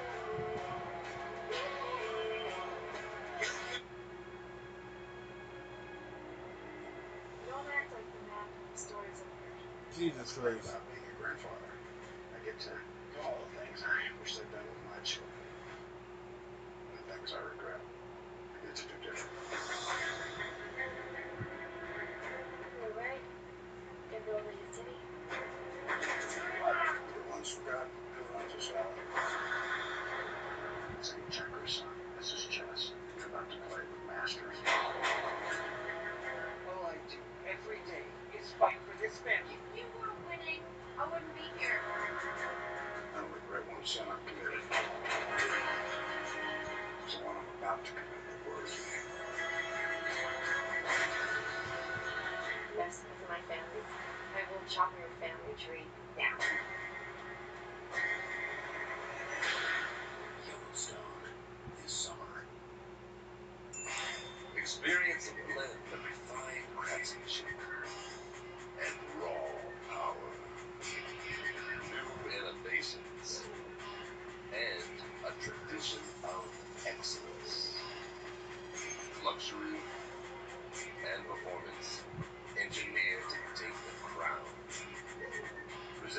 own new Lexus LS500 and LS500H. Experience amazing at your Lexus dealer. The $12.99 Papa's Meal Deal presents 12.99 seconds of better play.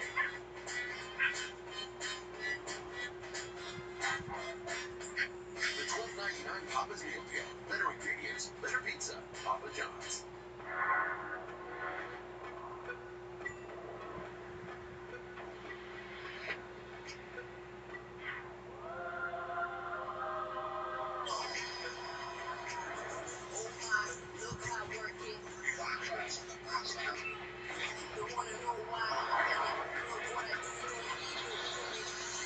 Look, I follow the real.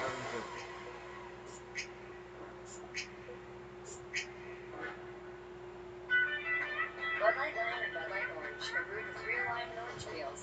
You can taste the citrusy goodness. Well, you can't, but I used it. It was delicious.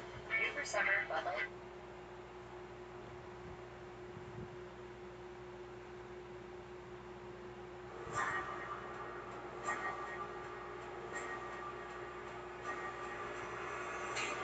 Yellowstone, a new series Wednesday, June 20th at 9 on Paramount Network. And in the shotgun, Steelers trailing by 3. Second and goal at the 4. He's back. He punts. The pass hit.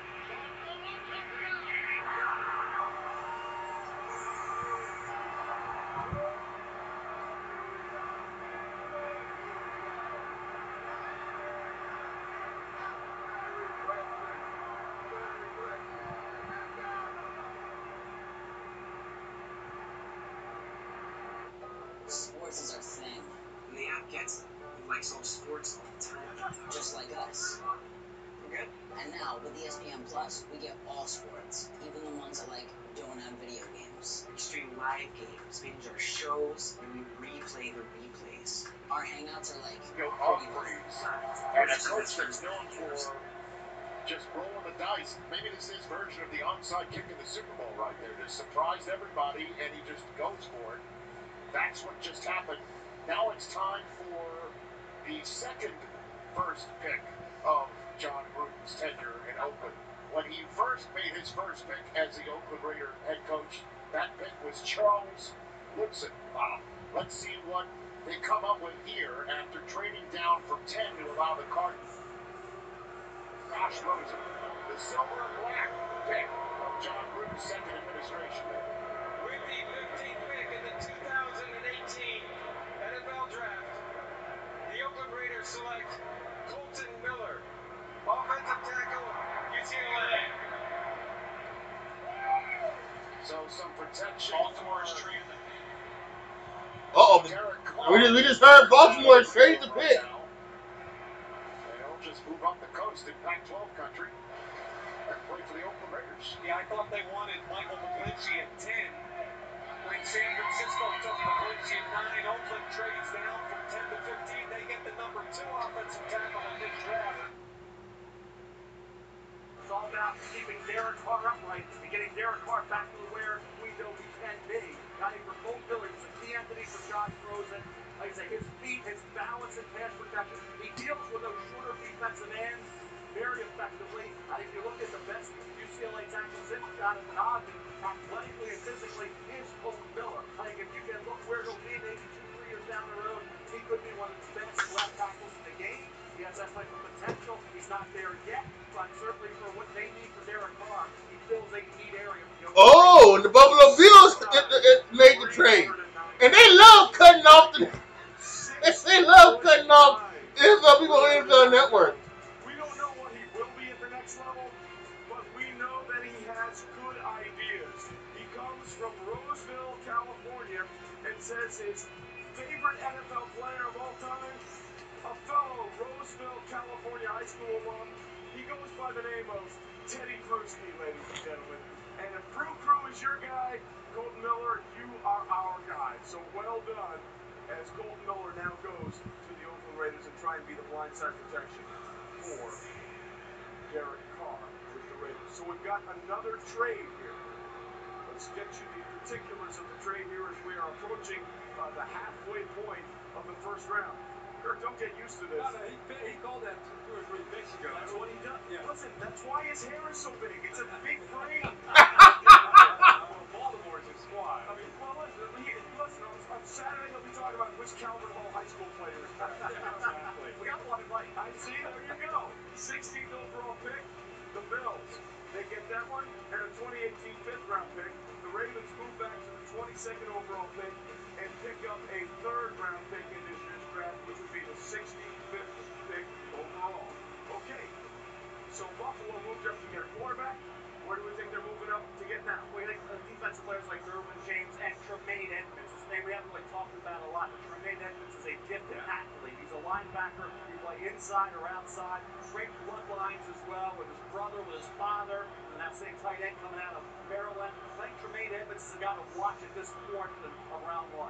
And we still have Calvin Ridley. We haven't seen a receiver yet. And you got a new quarterback. We wouldn't mind having a new weapon, potentially.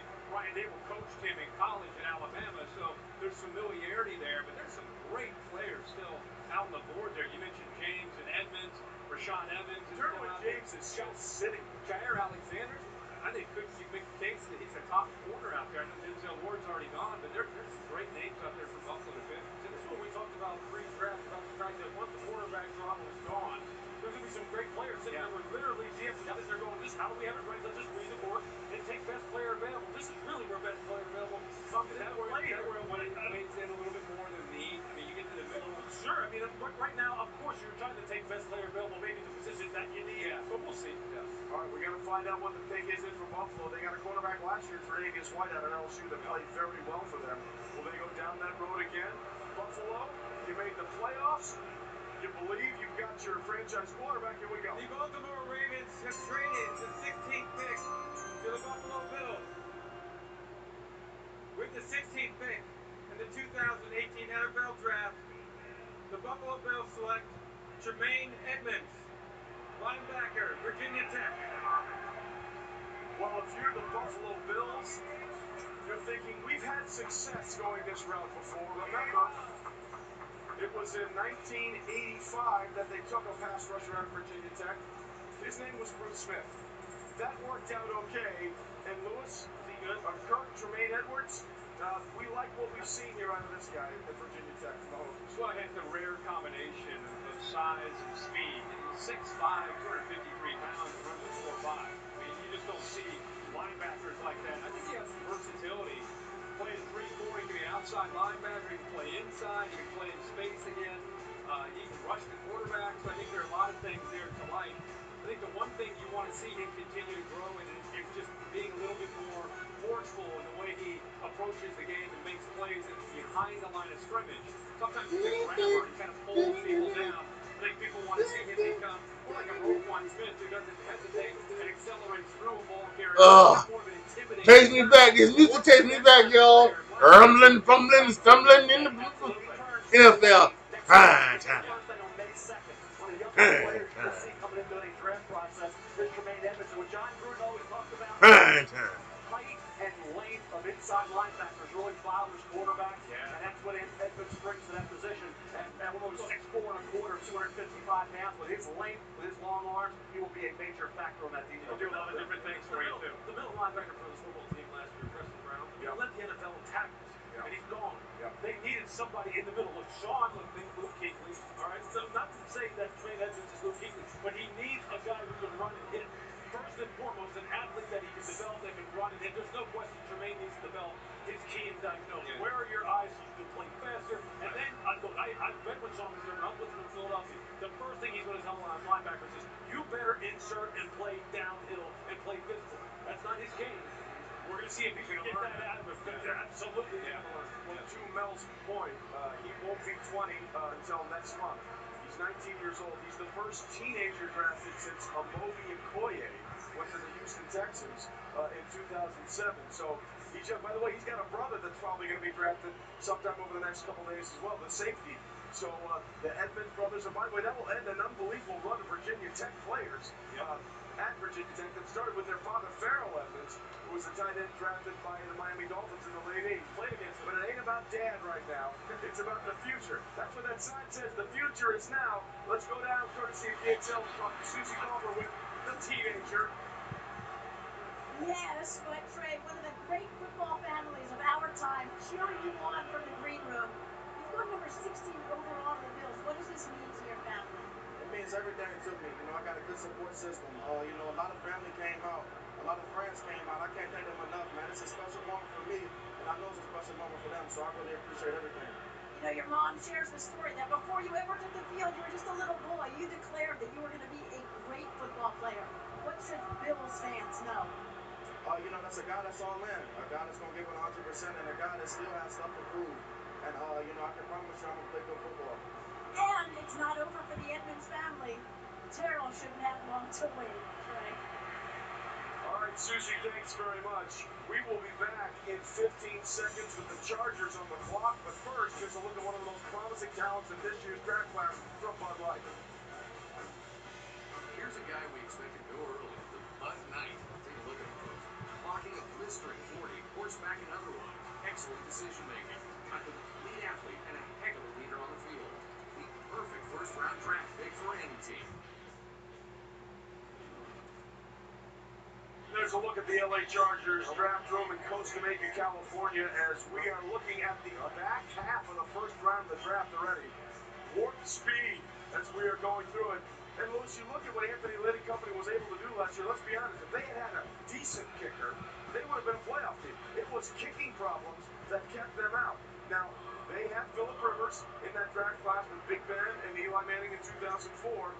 They did bring in Baker Mayfield, and of course there was the issue not setting my playbook, yada, yada, yada, all that kind of stuff. Tom Telesco says he has a lot on his plate too. Yeah. A shot at Baker for what he said. Would they be looking maybe at someone to replace Phillip Rivers, or is there another dying need for this team? Yeah, I think that they could. The quarterback could be a consideration, but I think they need an interior defensive player to go with Melvin Ingram and Joey Bosa. And this is a team that Sean Payton, look, a guy like Taylor Bryan can be on the board right here, the defensive tackle from Florida. A guy who's an upfield charger. A guy who quite honestly had the best get off of any interior defensive lineman in this draft. Picture him with Joey Bosa and Melvin Ingram. That would be something to watch now. That would be something to watch. They need to shore up the middle of their defense. They need linebacker help as well. So could a guy like Rashaan Evans be on the board right now? Could that be a consideration? Sure, but I think the middle of the defense for the San Diego Chargers is something that needs to be addressed. I think there's some players that can do it here. Yeah, they were hoping Deron Payne, Alabama, Vita Vea, Washington would drop down to them. Obviously, you think about Derwin James, he's still on the board, but I agree, up the gut, that belly of that defense was so soft. I mean, it was so easy to get yards against that defense. They were strong on the outside. Booyaka, booyaka! Really suspect, that's the area they got to hit. And listen, that AFC West is so competitive now. We believe the Chiefs are going to be pretty good with Patrick Mahomes. Case Keenum clearly an upgrade for the Denver Broncos at quarterback, and now you've got Von Miller on one side, and you got Bradley Chubb on the other side. And then, of course, the Raiders. Remember, just a year ago, they looked like they were cruising in a place to do really good things in the playoffs. Well, Derek Carr got hurt late in the season. They stumbled last year. Now Chucky is back. John Gruden, they're going through the process. But a couple of years ago, Denver went through this division 5 straight division titles. They never made the playoffs 5 straight years before. And now we're looking at one of the deeper divisions in football, and the middle of that defense is going to be a big problem. Yeah, look, scoring points is not going to be a problem for the San Diego, for the LA Chargers. Oh, that's a 5. That's a 5. That's a 5. Scoring points won't be a problem. They have to address the interior of this defense because they can go a long way towards getting them to where they want to go, which is the top of the AFC West. And again, it was just the kicking last year more than anything else that I did them. How big is it? But no, can't confirm. There will not be a kicker. Here's the commissioner. With the 17th pick in the 2018 NFL Draft, the Los Angeles Chargers select Derwin James, defensive back, Florida State. Oh, and a little shuffle for Derwin James. Nicknamed Pooh Bear, verbally committed to Florida State at the age of 14.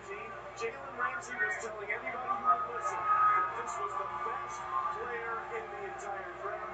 His versatility was used all over the place with the Seminoles, and now he is a member of the Los Angeles Chargers. Time now for a relentless moment, brought to you by Century 21.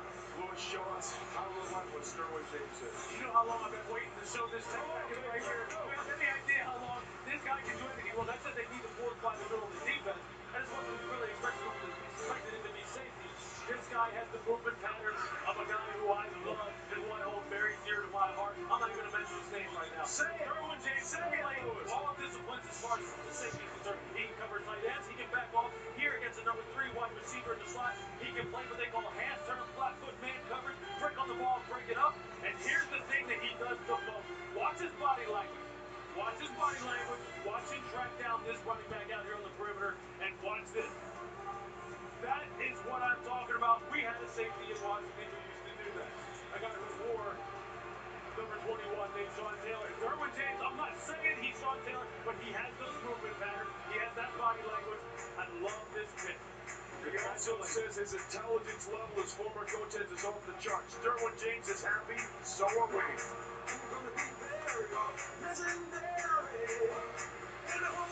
Another trade. You tell him what college you came from, man. What you say? What college did you come from? Florida State University. DBU, Florida State, baby. We back to you, Rich. All right, so Derwin James goes on a night that's been full of surprises. And what's more surprising, Mayfield had won. The Saints trade up, use a one next year for Marcus Davenport. Or what man singing Rick James? But me, I just think he was.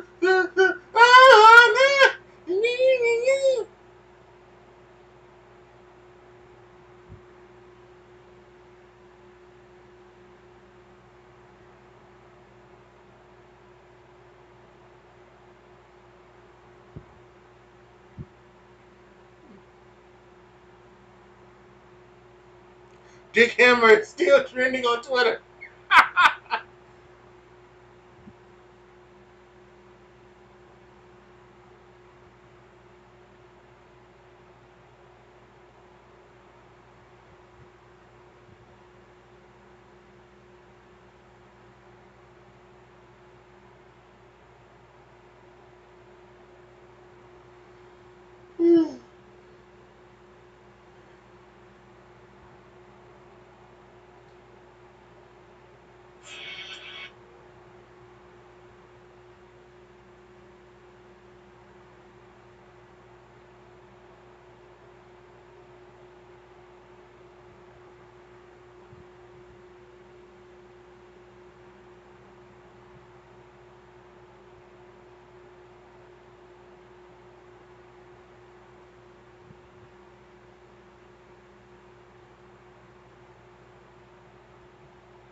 points in the first round for a kid was productive despite a great passing quarterback. And DJ Moore from Maryland played with 3 or 4 different quarterbacks, had a great workout, has a return skill. He's a big-time player. Then the quarterback run with Jair Alexander, Louisville, Josh Jackson, Iowa, Mike Hughes, Central Florida. You will see a run on corners starting pretty soon. Well, there has been a trade. The Green Bay Packers traded with the New Orleans Saints. The Saints moved up. The Packers moved back. The Packers have now moved up. And the Packers are now on the clock. Got to play corner. Or maybe a wide receiver. They let Jordy Nelson go. They did, but I got to play corner. So think about it. They had Marcus Davenport. They passed on him. They let New Orleans get him. They needed a pass rusher. They didn't obviously like Marcus Davenport enough to take him. Now they jump back up. If I'm jumping up, I'm getting Jair Alexander or Josh Jackson. But Alexander's a playmaker. He's kind of a little Deion-like. He's got return skills. He brings return skills and better man-to-man skills as well compared to Josh Jackson. Well, the one man they want to make sure they keep happy is Aaron Rodgers, the quarterback, who was none too pleased that his quarterback coach was not brought back this year. So that may be a part of this discussion as well. But you know what? I hear you. Let's see what happens going forward. Here's the commissioner with the Go Pack Go call. The Seattle Seahawks have traded the 18th pick to the Green Bay Packers. With the 18th pick in the 2018 NFL Draft, the Green Bay Packers select Jair Alexander, defensive back, Louisville. All right, Mel, you knew what you were talking about. There you go. And he's plugging, of course, his quarterback at Louisville, Lamar Jackson. Jair is there walking to the podium. I'm sure giving some encouraging words for Lamar, saying he will hear his name soon. But it is Jair walking right now. He nicknamed that Louisville secondary the Tax Boys because they make them pay, was his motto. Now, Lewis got excited about Louis Riddick. Lewis always gets excited about Louis Riddick. That happens. About Derwin James. I love this kid. Jair Alexander is everything you're looking for. And I like the edge that he plays with, Mel, that you referred to. I think to play at that level on an island, you have to have that. Runs a 4.38. Didn't have a great 17 because of some injuries. All I know is in 16, they played against Clemson. He had 2 interceptions against Deshaun Watson. He loves the big stage. Here he is in a punt return against Florida State. If you had been a player that was coming out in 16, he probably would have considered a top corner. But this year, some injuries, had to battle through that. But anticipates routes quick, tremendous ball skills. And I love corners that can find the ball, and he does that naturally without having to be taught. He got injured early when against Purdue. He had the sprained knee, the broken bone in his hand. 2 years ago, he averaged 10.5 a punt return. He had 5 interceptions. And he's a dynamic return man. And he's dynamic, Lewis, when he gets that interception, that ball in his hand. He's Deion-like. And I think, and I don't want to just say he's going to be Deion Sanders, but he's Deion-like as far as being electrifying. And I'll tell you what, supremely confident. Yeah. This kid, I'll tell you what, he fears nobody. And he is a guy, he's a difference maker in the secondary. You're going to move up. But you got to get somebody who can change a game. And he can do it in terms of the quarterback spot with turnovers and interceptions. He can do it as a punt return. Game's about one-on-one matchups. And this guy, you can put on an island, he's going to win. Yeah, I talked to you, but I can't hear you. Oh, really? We're going to wait for a minute. Just know that we think you're great. Okay? By the way, here's the deal about Jair. Ran a 4.38 40, so that took away some of those injury concerns. And listen, he's been great. So and the Packers, by the way, allowed the 3rd highest completion percentage last season, almost 68%. And that brings us to, how about those Cowboys? The Dallas Cowboys are now on the clock. Well, they're a team in need of team speed, whether it's on offense or defense. They couldn't have fallen better for the Dallas Cowboys. If you think wide receiver is a big need area, and it is. You got Calvin Ridley from Alabama. You got DJ Moore. And the hometown team, guys, Cowboys are on the clock. That would be a reach. But with Ridley and Moore there, NFL Network put up on the screen a tweet from Des Bryant that said if the Cowboys go wide receiver, it's Calvin Ridley. I don't know if we fully appreciate how good he can be. They've been playing with a quarterback in Alabama that Brian Dable did a good job with, but they're really about defense, running the football, and trying not to lose the game in the passing game. And all of a sudden, Tua comes into the game in a national championship. Those receivers, their eyes lit up because they got opportunities. Calvin Ridley, I think, is going to be a much better pro than he was in college because of the system that he's eventually going to be able to be a part of. Well, listen, they have issues at wide receiver, the Cowboys. They just let Des Bryant go. They haven't had a ton of speed. They have an aging tight end in Jake Jason Witten, who's been around forever and is still, look, you want 5, he'll get you 5. But they need to find a way to either get more dynamic on offense or defense. Remember, they did a great job, the Cowboys, last year with a couple of quarterbacks. Jordan Lewis out of Michigan and Chido Awuzie out of Colorado. Do you feel like it's more pressing to maybe deal with the issue of linebacker with Sean Lee and what we don't know Jalen Smith where his ceiling will be? Or do they need to find a dynamic playmaker on offense? For what they need, Calvin Ridley, DJ Moore make the most sense. Obviously, tight end Hayden Hurst, he's tempting. So I'm going wide receiver. I think these 2 receivers will outproduce the rookies. The 3 guys obviously went early last year because they were test guys. These guys are football players. DJ Moore, Calvin Ridley, forget the testing for Ridley, that 31 vertical. He's a football player. Moore had a great year and tested phenomenal. He's 20 pounds heavier than Ridley, and he ran 4.4, and he had a 40 vertical. So I don't know, either way with Ridley or Moore, the Cowboys will take It's incredible to think that Des Bryant they let go. Somewhat controversial move. And to be able to sit down where they are at 19, and we don't have a receiver taken off the board, it's kind of pathetic that there's this escalation to be able to possibly pick up a wide receiver if they go that route. Well, the interesting thing is, we've got Drew Pearson on the stage behind us being the Cowboys hype man, which is exactly what he was. Hey, where's your black white? Where's your black white? The crowd hype one more time. So you have 2 88s on the stage right now, and Drew Pearson and Michael Irvin, and of course, which is exactly what he was last year when they were in Philadelphia. He's getting the crowd hyped one more time. So you have 2 88s on the stage right now, and Drew Pearson and Michael Irvin, and of course, it was 88 Des Bryant that was let go. The issue with Des was he had 2 years left at $16.5 million. There's no way they were going to pay him $16.5 million. The controversy part, as you alluded to, was the fact that they didn't even want to negotiate with him. As we said, Jason, he's getting the crowd hyped one more time. So you have. Well, the interesting thing is, we've got Drew Pearson on the stage behind us being the Cowboys hype man, which is exactly what he was last year when they were in Philadelphia. He's getting the crowd hyped one more time. So you have 2 88s on the stage right now, and Drew Pearson and Michael Irvin, and of course, starting wide receiver. I don't know what you're talking about. DJ Moore or Calvin Ridley, they both have the same We're range. going to DJ Chark out of LSU. He's a body catcher. Cortland Sutton didn't dominate some games despite the talent. I'm not taking Sutton or Chark. I'm taking Ridley or Moore. Ridley, I think this, by the way, is the net this year. Let's be clear about one thing that's happening here. Every pick has been in very quickly. Jerry knows what he's doing. Yeah. Right now he's saying, this is my place. Yeah. This is my house. This is my team. Let's pump the brakes and savor the moment. Understand, that's exactly what's going on here. Yeah. You talked about Moore and Ridley. Looking at what's already on their roster, because I love Moore, but he's almost built like a tailback.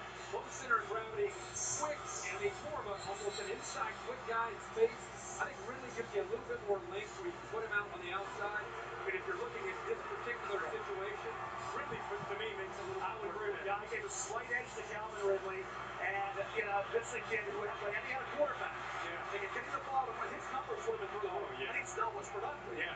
And he still did some really good things. Yeah. Nick Saban, it wasn't like he was a non-factor. He would play without the ball, and he's a really good route runner. Imagine if you had him with Tua and Brian Dable and all those backs for the entire year instead of for a half. His numbers would. What do we say? Remember, they can't run around. Calvin Ridley can. What about Cortland Sutton, the local kid from SMA? You've heard that this is a rumor, but I cannot say Cortland Sutton had a Ridley or more. But it's not what you can do. You think they would do it. Mel, your opinion is gold. I'll take it all. I don't know what they'll do. I would think Ridley. Now there's more open on second option. Sutton and Chark will be down the line just a bit. There has been a lot of heat about Cortland Sutton, and I know that you've liked Cortland Sutton out of SMU. I sure do. Yes, there you go. Yes. We reached technical difficulties with Lewis. He's never been this quiet in his life. So understand once we get that taken care of. Lewis. Cortland Sutton most resembles physically Des Bryant. Yes.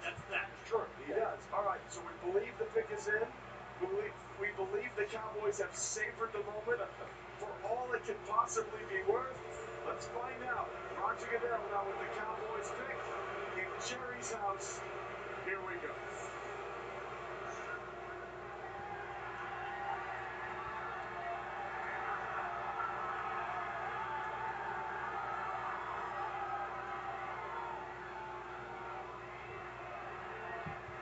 draft is a week-long celebration of football at all levels, and we salute those who play and coach high school football across the country. Joining us for the Cowboys selection are members of 6 high school football teams here in Arlington, Texas. Arlington, Bowie, Wansagee, Lamar, Martin, and Sam Houston.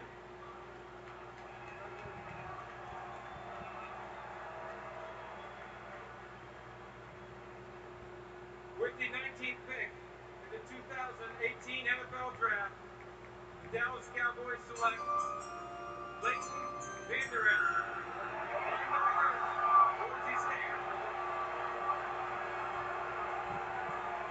This is impossible. That's a lot. That's a lot. Leighton Vander Esch out of Boise State. A long way from 8-man football to playing football where football is king, ladies and gentlemen, here in the state of Texas. Riggins, Idaho, population 419.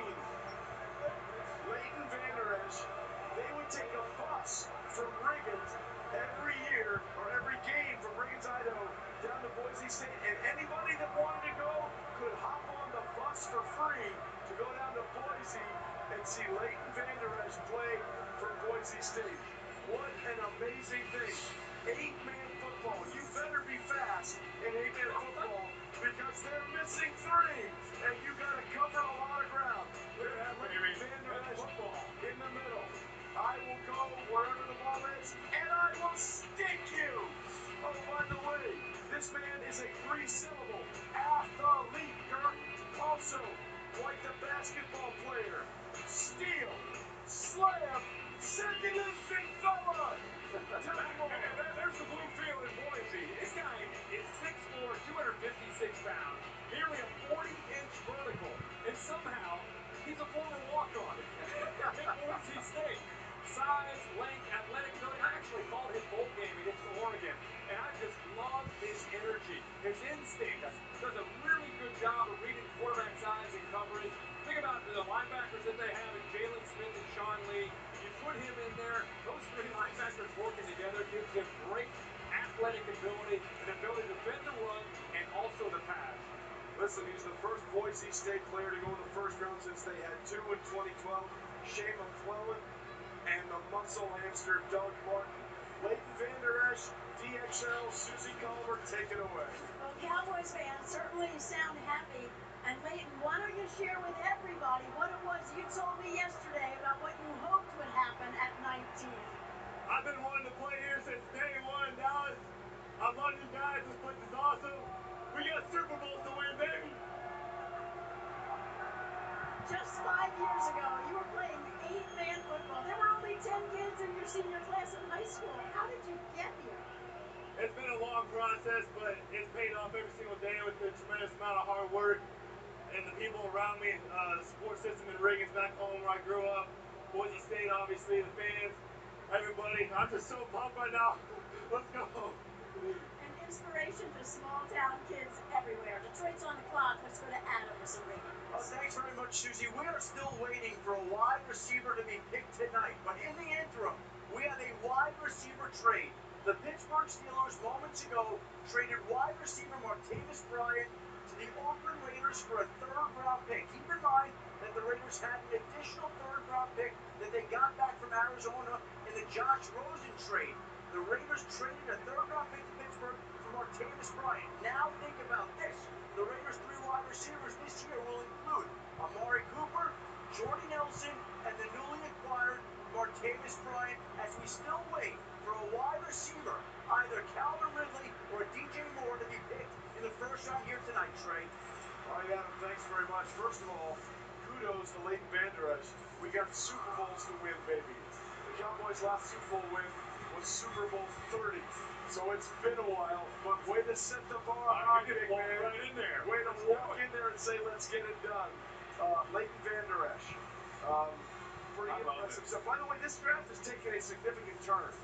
as we all about quarterbacks. 4 of the top 10 for the first time. 8 of the last 9 picks have been defensive players. That's a great point, and it took a while to get there, but we're finally there. By the way, how about how many times we said former walk-on tonight to a first-round pick? First overall pick, Baker Mayfield.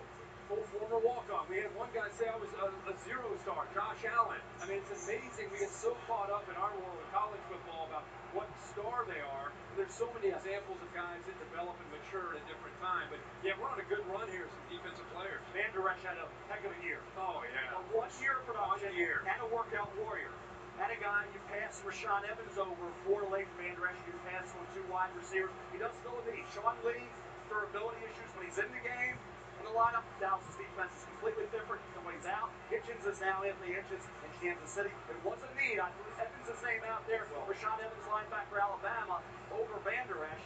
So they went with the needed linebacker over the needed wide receiver. Yeah. I would have taken Ridley or Moore. They took Van Der Esch. Hey, one thing you can say is the kid had 1 great year. Can he build on that? We'll see. Now, let me ask you this. What does this say, if anything, about what the Cowboys feel about the ceiling is for Jalen Smith, the inside linebacker that could have been one of the best picks in the draft a couple years ago, had the horrible injury, what was it, in the Fiesta Bowl against Ohio State, came back and played pretty well, but is that a sign that they're thinking what we got out of Jalen Smith last year is the best we're going to get? Well, could be, but think about linebackers. Hitchens is gone and Lee's had the durability concern. That's 2 issues. So I think if you look at where they are in terms of versatility, Evans would have brought it, and Van Der Esch does bring that versatility. I just think these receivers, I'll tell you who this helps. Helps the Baltimore Ravens. They move back. Ridley and Moore are still there. That's a big need area. Even though they brought in Crabtree and John Brown and Willie Snead, they want a young receiver. Carolina, they use a receiver as well. So there's some teams now that are looking at Ridley and Moore thinking, let's keep them on board. We're pretty happy right now. By the way, we just want to pick up. Don't feel bad for Lewis. He's not shy. He hasn't lost his voice. We're experiencing some technical difficulties. We are hopeful to bring him back into the program. I had the problem early in the show, remember? We've all been there. We've all been there. And we are ready for Lewis to rejoin us as soon as possible. Okay, here it is. The Lions, right now, are making their first ever pick in the Matt Patricia era. They are hyped up. Let's go. Detroit Lions. Detroit football. In the 2018 NFL Draft, the Detroit Lions select Frank Ragnow, center, Arkansas.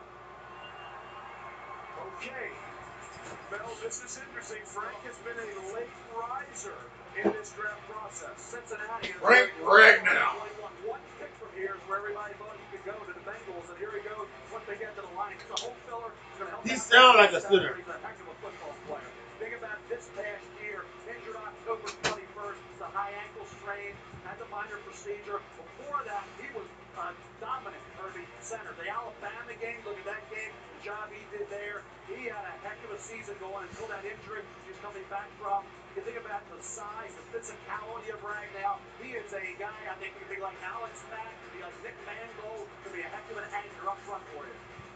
Brent Bielema, his former coach, who actually recruited him and knows him very well, said that, he's had 5 offensive linemen go in the first round. He said he's the best offensive lineman that he's had. He's had some good ones. Travis Rucker wasn't bad, right? But he said the best one that he's had since going all the way back to Joe Thomas. Yep. That's a strong statement from Bielema. Well, look, he did well at the combine. 4.98 in the 40, broad jump 9.7, and bench 225, 27 times. Stay with us. Woo!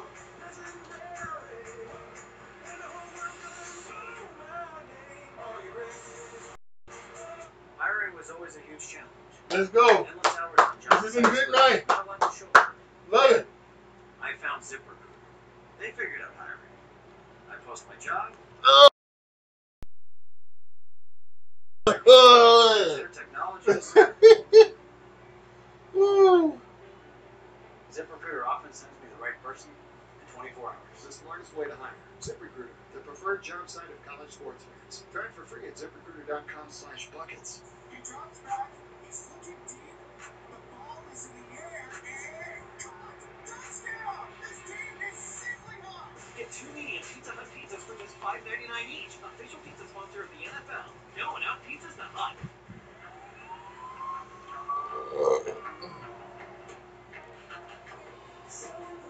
Time riders are put to the test every day, everywhere around the world.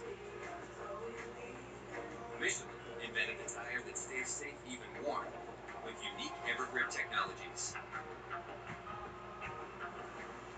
Michelin Premier, safe when new, safe when worn. Do we really have to choose him to be our next spokesperson? He's so boring. Sounds like you're on the fence. Why don't I just leave you my resume? Yes, it's laminated. No thanks. You're hired. Try caramel M&M's. The Bengals are on the clock. Here's the thing: do the Bengals still believe in Andy Dalton? Because you could get a Mason Rudolph, you could get Lamar Jackson. So, it's very interesting.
And the Patriots, so we're getting ready to come up on a bunch of these teams right here. Well, which one do you think is most likely? For Lamar Jackson? Yep. I just think that New England and Bill Belichick are so far outside the box, they have to consider it, and I think Bill Belichick would have a plan for that kid that would make a ton of sense. That'd be fascinating. In the meantime, let's get the Bengals pick from the commissioner. With the 21st pick in the 2018 NFL Draft, the Cincinnati Bengals select Billy Price, center, Ohio State. So back-to-back centers go off the board. And Price can play all three interior offensive line positions. It's a great pick because they traded for Cordy Glenn, the left side solid. After that, they're hurting up front.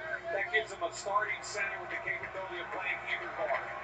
So 2 Ohio State players have been taken in the first round. One to Cleveland, one to Cincinnati. So not a lot of moving charges when we're thinking the Buckeye State. Thank you, Cass. Back with the Ravens pick, and the Patriots right behind that. Yeah. Why is their unlimited data so expensive? Who do those guys think they're fooling?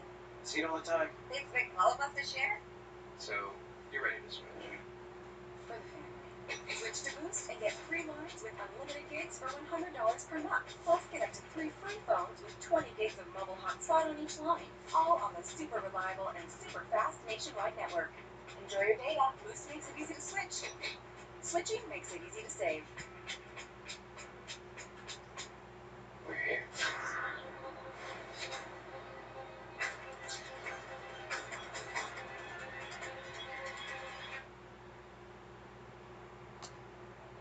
My thing would be is like, why would you take that picture and put it out on the internet?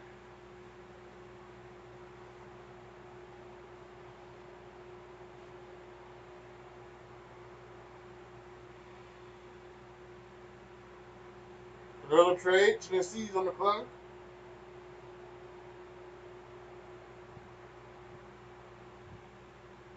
Did we get the? Oh yeah, the Bengals selected at the center. See, I forget that quickly. Because offensive linemen don't do it. They should not be taken in the first round. It should be skill positions. No offensive linemen. None whatsoever. Just stupid.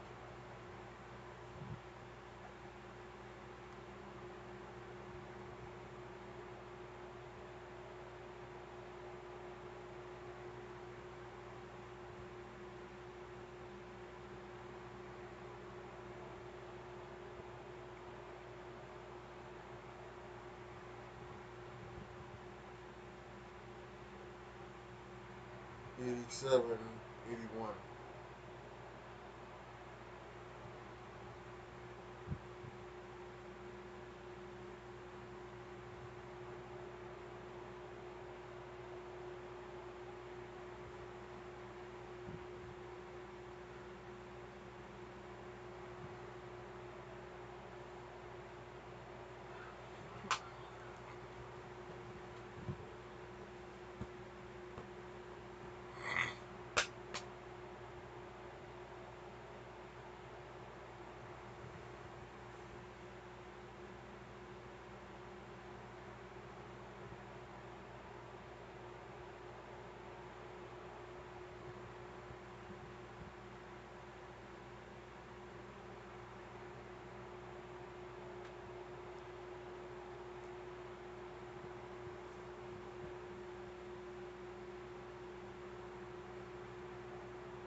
Well, it was one of the great stories in college football this past season. The Stedman Children's Hospital put in an observation deck overlooking where the Hawkeyes played, and every game the kids were up there. The entire fan base of the Iowa Hawkeyes would wave up to the kids in there. And we got a couple of Iowa Hawkeyes still waiting to hear their names being called. Will it be cornerback Josh Jackson, still waiting, a unanimous All-American with 8 interceptions, led all of FBS. We also have the potential of another interior lineman getting ready to. Is he wearing pajamas at this point? Center. But Kirk, you've been a part of that experience at Iowa. It was an amazing thing this year. Really, really incredible to hear about the story, to read about it. Tom Rinaldi did a great job with the feature on it. But to actually go to a game and be a part of that at the end of the first quarter, when all the kids look down from the hospital, which this is right above their stadium, and everybody in that stadium turns and waves up to them. Very special. And Todd, I know Todd had an opportunity to do that as well. And just cool, really cool thing. It was a great story, and we'll see when will pay off for those Iowa Hawkeyes waiting to hear their names being called. So the Tennessee Titans are now on the clock, the first pick of the Mike Vrabel era. Mike, of course, an unbelievable linebacker in his playing days. Where will they go? With the 22nd pick in the 2018 NFL Draft, the Tennessee Titans select Rashaan Evans, linebacker, Alabama.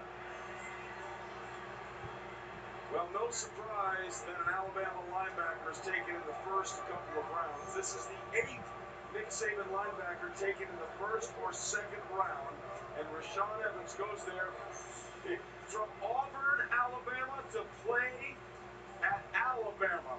His father went to Auburn to think he was going to be a running back, and then some guy named Bo Jackson showed up. It happens. Rashaan Evans, though, pretty pumped that he is now going to play for Mike Vrabel in Tennessee.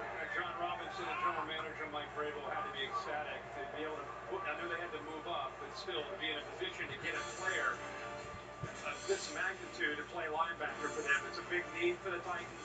The New England Patriots are on the clock. Do they select Lamar Jackson? We will see. With his hand in the ground and played as a guy who rushed the quarterback. And early in his career in Alabama, this is what he did. They call these the rabbit package. When they bring guys in like a Tim Williams, Rashaan Evans early in his career to rush the quarterback. Then they started to move him back to that middle linebacker spot. He's going to become more and more instinctive. You can see how explosive he is when he rushes the quarterback. But you can put him, in my opinion, on third down. You move him down and let him stay on the field. He can not only can he rush the quarterback, he can cover, brings a lot of versatility, a lot to like here. Not to mention, he brings a real attitude, a guy you can put in the middle of your defense and really build around. And late in the year, he was injured early on. The Florida State game got a little banged up, struggled a little bit, but late in the year, LSU game, Mississippi State game, the 2 playoff games, all over the field, blitzes inside, outside. I thought he could have been a Cowboys pick. Here he is for the Titans. So he's being a young, versatile linebacker who can get into the quarterback room. There's no question that versatility is the name of the game when you're talking about this guy. And again, think about the head coach. Think about the fact that it's Mike Vrabel. Think about where he came from. He came from Bill Belichick's system. They value versatility. You play outside linebackers that are up for free agency in a year. So they're thinking a little bit ahead. They lost Avery Williamson, one of their best inside linebackers. He can play there. You already talked about the fact he can brush the passer and put his hand out, so does the defensive end. It's perfect for a multiple 3-4 scheme. It's perfect. This is a Dan Pease leaves, he retires from Baltimore. Vrabel talks him into coming back, so it fits the scheme you're talking about, and the versatility is perfect. By the way, the first linebacker taken by the Titans since Keith Bullock was taken in the first round in 2003, or around the 2000, excuse me. Did you mention the Patriots? I think so. Versatility? Yeah. Guess who's on the clock right now? New England Patriots. That's right. Todd McShay. Do me a favor. Paint us a picture. Let me paint one for you, Trey. Lamar Jackson, the 5th quarterback of the 5 we thought were going to come off the board in the first round. Patriots sent Josh McDaniels down twice to work him out. We all know the Tom Brady story, so this is an interesting spot in 23. Baltimore, Ozzie Smith, general manager in his last GM job of being the captain of the Baltimore Ravens war room. He's been a thief in terms of draft picks his entire career. He's moved back twice already, getting a lot of collateral.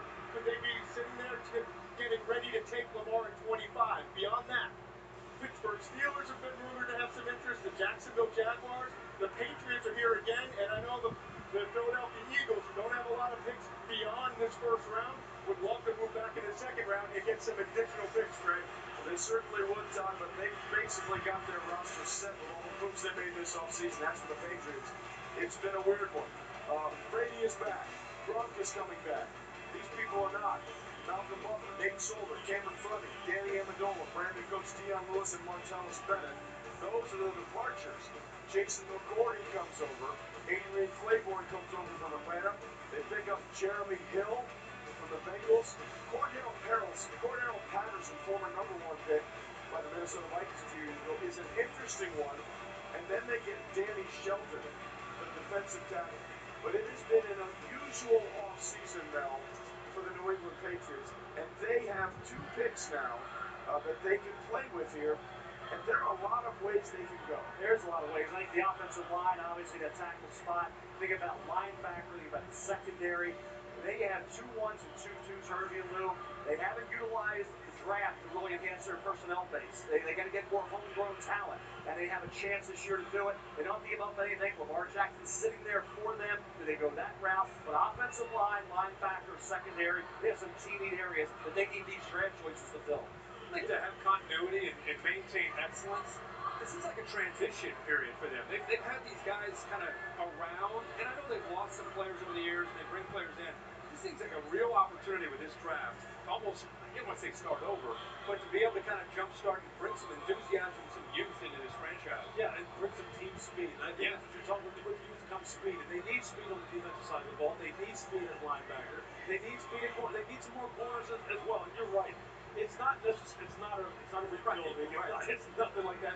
They know what you're right. It is a transition period for them. But some of those guys who have been the pillars of this organization, I mean, this championship run, this long championship run, are getting a little long in the tooth. So you need to get all these guys, and not just have picks, but have picks that hit. And you know, if there's one thing you can criticize Will Moore, you can't criticize him for much. Look, he kills it in free agency. But it's the homegrown talent that you're talking about. Hit on those guys, have them come in and stick around, and usher in the next era of championship Yeah, football. there's a Josh Jackson, a long, athletic corner who had production, comes out of Iowa. Kirk Ferentz, Bill Belichick, there's a connection there. Lamar Jackson's obviously intriguing, so they have some pretty good options here. I thought they used the 2 1s and used the 2 2s to get that fortification of young talent that they haven't had. Normally what they do is they trade back and stockpile picks. But to your point, how much intriguing you think it is with Bill, who had Jimmy Garoppolo as the Tom Brady successor, all set up and ready to roll. He's not there. He still hasn't lost the game as a starting quarterback. Hashtag small sample. But still, he hasn't lost the game yet. To have the idea of Lamar Jackson coming in there, or look, they lost 2 of their 3 starting offensive tackles. And I know what you're saying, you can only start 2. They really rotated 3. They lost 2 of those, and Tom Brady, he's going to slow down eventually.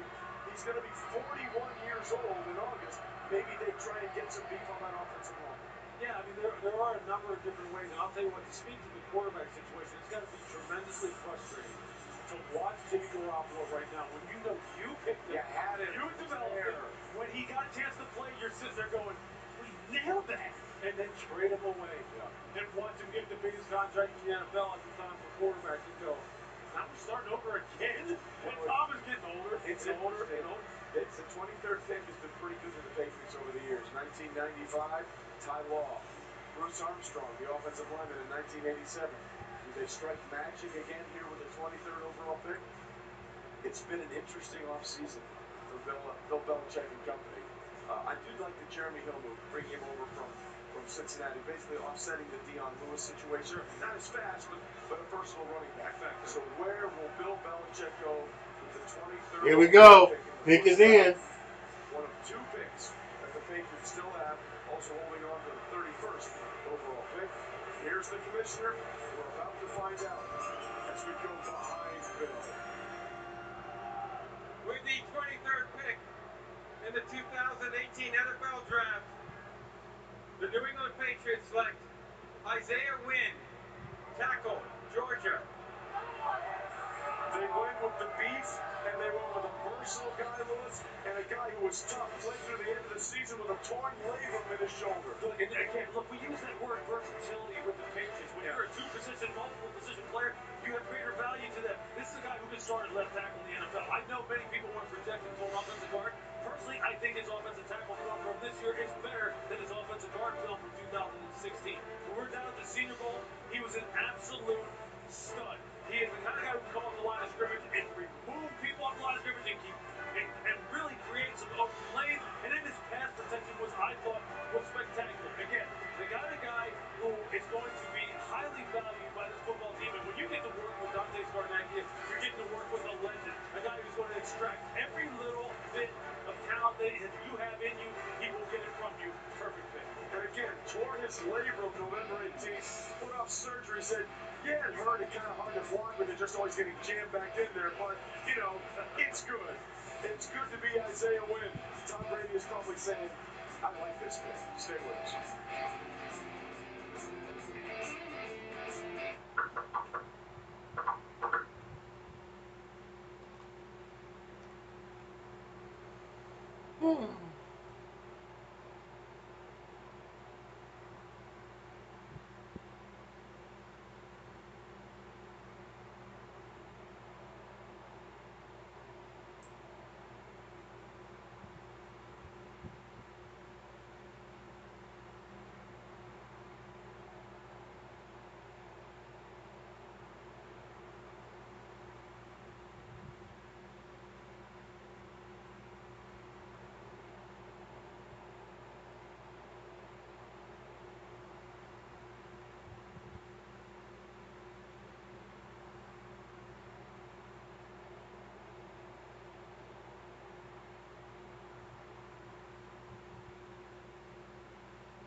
great numbers. So you think your next two picks of your last two teams are the Panthers and Baltimore, both receivers?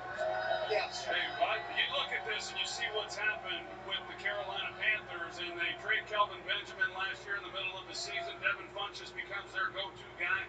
They've got some young players that are talented, but they're inexperienced. They go out this offseason, they pick up Torrey Smith, they got some threat down the field.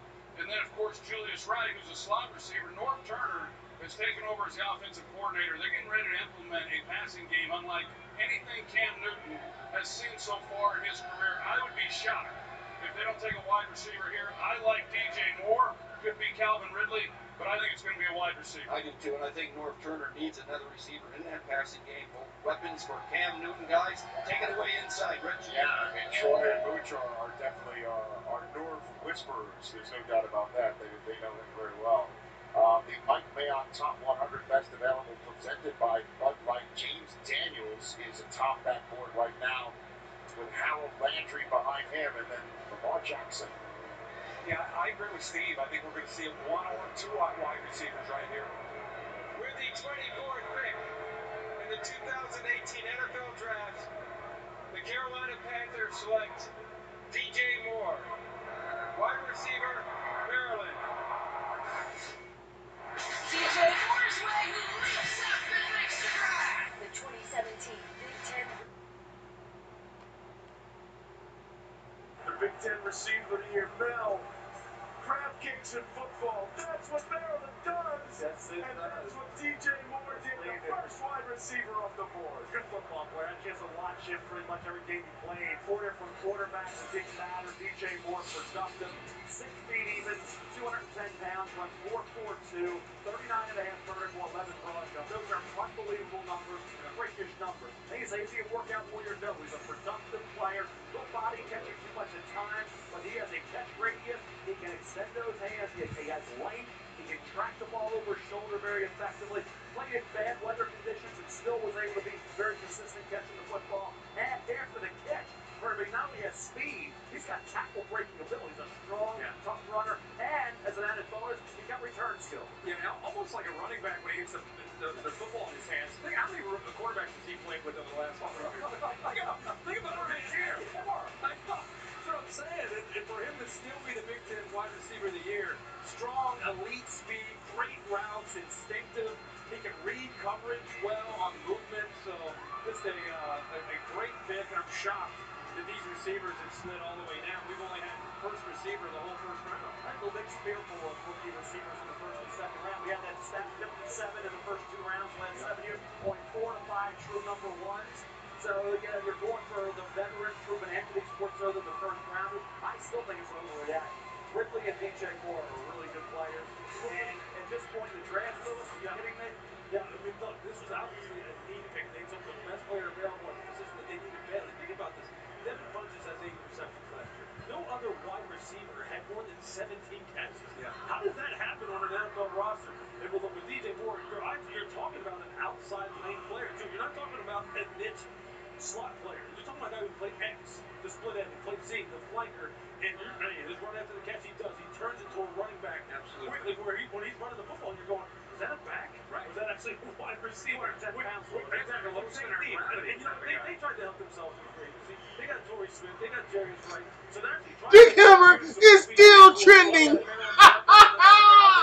Help him out, transition to the pro game. That's got to be your newest team now. You got Torrey Smith and you got DJ Moore playing for the Carolina Panthers. By the way, DJ Moore, be confident in yourself. The advisory board said, hey, you should stay in for your senior year. Hey, you got an Alabama receiver from Baltimore Ravens. He said, I'm good. And now he's the first wide receiver off the board. Good for you, DJ Moore. You do you. First one off the board. We are back in 30 seconds after a quick word. This game of Thrones is 17-8. Quickly check on the basketball game. To finish off Boston in Game 6. Antetokounmpo, 31 points and 14 rebounds. And after he got off 10 shots in Game 5, 13 for 23 in Game 6. Middleton chips in with 16, Brogdon with 16, and the Milwaukee Bucks still alive as the home court holds. Brad Stevens Celtics going home for Game 7. They're doing a great job of converging. We we have to do a better job of creating good opportunities so that we can either drive at the second closeout or get better looks from three, one of the two. But it's just part of what they're taking away, and they're doing a really good job. They've done, their defense has been great. I'd Kerry Washington again. You guys seem to be playing the good first 8 minutes of quarters.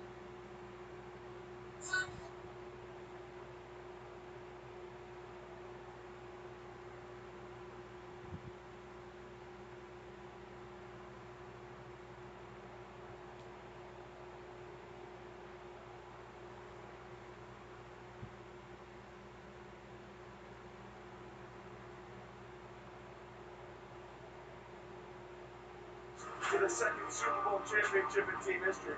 Let's not forget Jamal Lewis's Haloti Dobbs, Peter Boulware, Marshall Yonda, C.J. Mosley. Ozzie Newsome had the golden touch, and now he sits with the 25th pick in the first-round draft. Now, the last first-round pick of his incredible drafting career. Wouldn't it be fitting if it's an Alabama Crimson Tide player? Newsome. And Calvin Ridley, wide receiver, sitting here. You got Hayden Hurst, an excellent tight end in South Carolina. That's a neat area as well. More weapons for Joe Flacco. You think about Willie Snead coming over, John Brown coming over, Michael Crabtree. You had a Calvin Ridley or a Hayden Hurst at tight end. Now you're really fortifying your passing game weapons. And these two guys, they trade down twice. You're still getting a look at Ridley. You're looking at Ridley or Hayden Hurst. Yeah. And you haven't lost anything. Lewis, and Harvey, that's a pretty good move for Ozzie Newsome and Eric DeCosta. When you think about Ozzie's history, I mean, he's a legendary GM, a guy who absolutely built just some tremendous football teams. He's never drafted a Pro Bowl wide receiver. Some of his biggest misses have come in trying to fortify that position. He's missed a lot of wide receiver, Lewis. That's true. That's true. But look, in no way am I disparaging Ozzie Newsome. I mean, look, he has taught us all a lot about how to build football teams. But you're right. A guy like Calvin Ridley and Hayden Hurst. Hayden Hurst is one of my favorite players in this draft. I hope he goes off the board here soon over these next couple of picks because he's exactly what Joe can use. Joe can use someone in the middle of the field to control the middle of the field that he can just get the ball out, get the ball out. Because they try to put the veteran to go to veteran route as far as fortifying the outside. They need somebody at that tight end position. Well, there's a couple of good tight ends available. You mentioned Hayden Hurst, Dallas Goedert, still out there. Could be a potential pick. Mike Gesicki from Penn State. Mike Gesicki, who went from a guy with huge drop problems his first couple of years to walk out of Penn State as the leading tight end in terms of catches, receiving yards for tight ends, and touchdowns for tight ends. And by the way, let's be clear, Mike Gesicki put on a show at the Combine. He made himself some money at the Combine in Indianapolis. You mentioned fitting for an Alabama player to be Ozzie Newsome's last pick. Maybe it would be more fitting that a tight end would get Ozzie Newsome. Either way, final pick for the Baltimore Ravens. Right. All those great years, not only at Alabama, but as a tight end, Ozzie Newsome was for the Cleveland Browns in his Hall of Fame playing career. Either way, this is exactly what is going to be the final pick of Ozzie Smith's illustrious first-round career. We showed you those amazing ones, including the first two in both Hall of Famers in Jonathan Ogden and Ray Lewis. And now this is Ozzie Newsome one last time stepping up to the podium. Baltimore Ravens have been moving around in this first round. Let's see who they finally settled on as the Baltimore Ravens. The pick is in. Will this pick play like the Ravens? Will he continue the things that Ozzie Newsome has done so well in his unbelievable career? Boy, Rodgers pulling a Jerry Jones at this point. There he is, finally walking across the stage, and let's find out where the Ravens and Ozzie Newsome go. With the 25th pick in the 2018 NFL Draft, the Baltimore Ravens select Hayden Hurst, tight end, South Carolina. Oh, the flowing locks of Hayden Hurst, otherwise known as Garnet Thor, the Big Red Machine. A kid who was not going to be here tonight because he originally was drafted to play baseball, thought he was going to go in the first 2 rounds, instead wound up going in the 17th round to the Pittsburgh Pirates, and then developed Steve Blass disease. Could not find home plate. In just 1 game in 2013, had an ERA in 1/3 of an inning with 27, 5 walks, 2 wild pitches. But you know what? He He did get $400 grand from that signing bonus. And now, ladies and gentlemen, Asgardian Godfather, the Hornet Thor, Hayden Hurst out of South Carolina, is the final pick of Ozzie Newsome's career. Again, he makes $400 grand as a 17th round pick pitcher for the Pittsburgh Pirates. That did not work out well. He decided to give college football one more try. Let's just say that maybe the thing was his hair. His strength was his hair. He threw it back, Mel and Lewis, and he played great. One of my favorite players in this draft because of his story that you just laid out so eloquently, Trey, and because of his play on the football field, because he's another guy who is a multiple player. He can play the Y, the typical tight end, the U, a move guy. Oh, he caught it with one hand. And run routes from the 4, from the 2 or 3 position, and you can split him out wide as an X against a linebacker, and he'll give him fits all day long. The guy has tremendous hands, tremendous catch radius. He's tough as heck after the catch. And here's the thing he'll do. He'll block, Herbie. He'll block in the run game and get after 6 technique defensive ends who line up on his nose, and he will get after. He can win on the edge, and I think he's the most complete tight end I've seen in the draft. I love what you said. He's so physical with the ball after the catch. I mean, he's not only outrunning people, he's trying to dial up a safety to run over top of him. And rare to see a baseball background have that kind of physicality. Versatile, can get into the seam in the middle of that defense. You guys talk about Flacco needing a guy over the middle. He can not only settle down in the front of the zone, but he can also get between safeties to get vertical. Great kid that I just talked to him. He is a really good kid. He really wants to be Heath Miller. He prides himself on blocking. He said there's not many inline blockers now, and he really feels like he can do that and help your offense in terms of running the football. You know, Hayden Hurst will come in and play as a rookie, as a 25-year-old mature football player who really has his, like I say, sights set. He mentioned Jason Witten. Right. So he really has followed the game, and he wants to be a complete NFL tight end. But he's a 3-down tight end. That's what he is more than anything else. And there were people who were trying to knock him for the fact that he'll be 25 when the season starts. But if you look at some of the great productive tight ends in this league right now, they're playing well into their 30s. And that's something that many personnel departments took note of. Like, hey, look, we don't have to worry about that. There are tight ends who are playing well into their 30s because it's a position that just kind of lends to that. So, hey, my head's up. I think this story is tremendous. He's going to the perfect place, and you're right. Tight end for tight end. How about Ozzie Newsome? They're having a good thing about it. What's interesting, Joe Flacco actually completed a league high 80% or higher, 80.5% of passes to tight ends, but for maybe they getting completions. He hasn't talking to her. Yeah. They were showing Lamar Jackson on NFL Network, and I thought they were talking about him having to talk to the cameraman. They were talking to maybe his little cousin or something. I don't know. We're getting into the cream of the crop right now. Teams that were in the postseason made deep postseason runs last year, including the Atlanta Falcons. It has been a pattern with Dan Quinn, the head coach, trying to rebuild that Seattle defense in Atlanta, and he has done a great job doing that with speedy linebackers or Keanu O'Neal playing the Cam Chancellor. David Bryan still on board. The Wyoming Wild Man. Let's see where the Atlanta Falcons go. The offense wasn't quite the same last year once Kyle Shanahan left. Maybe they'll try and upgrade on the offensive side of the ball. The pick is in. Rodgers walking to the podium. Let's find out together, shall we? With the 26th pick in the 2018 NFL Draft, the Atlanta Falcons select Calvin Ridley, wide receiver, Alabama. Another Alabama getaway. Uh-oh! Is it Julio Jones? Ending? Well, it's the 4th player from Alabama here in the first round. By the way, 6th player that played in that national championship game with Alabama and Georgia going head-to-head. You can see the emotions there. He's fired up and excited. And Calvin Ridley, to me, I think he's the best receiver in this draft. Has size, has length, 4'4" guy that can get him separation. I think he can win it. And he can get jammed a lot. But I think in the NFL game, he'll have enough ability to be able to work around people because he's so quick and able to separate. Serious speed, natural hands. Doesn't use his body at all. And he's, much like Moore, very dangerous after the catch. Not as physical as Moore with natural speed to be able to just outrun people, but not just a guy that can go downfield. He'll catch the ball underneath, shake people, to be able to get some serious yards downfield. And like I said, I think he's going to have a better throw State in college because of the way Alabama won with defense and running the football and field position. And now I think he's going to be in a position where he can really open it up, especially in Atlanta with the weapons they have An around him. NFL-ready receiver who will block, and he will be a guy who will help out Matt Ryan. Third wide receiver taken in the first round out of Alabama since 2011. Obviously, Julio Jones, Amari Cooper, and now Calvin Ridley. Matt Ryan's one happy dude right now. Ridley, Julio, we can make some things happen, ladies and gentlemen. As Calvin Ridley is going to play alongside another Bama wide receiver. Alabama get away twice from the Atlanta Falcons. They like it there as well.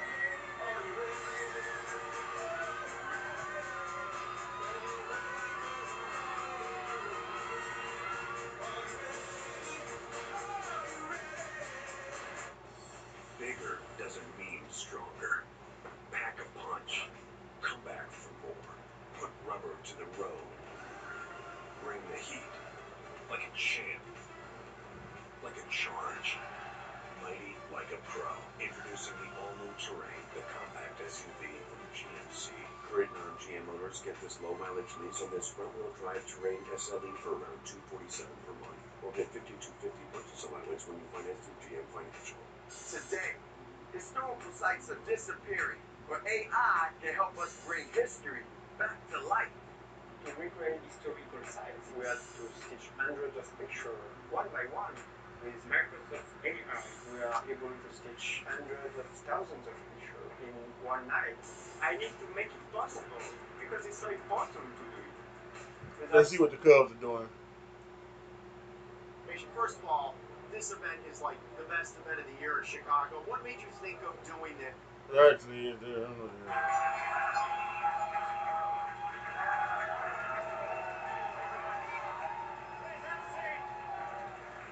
Thank you very much. Please have a seat. Thank you very much. That was...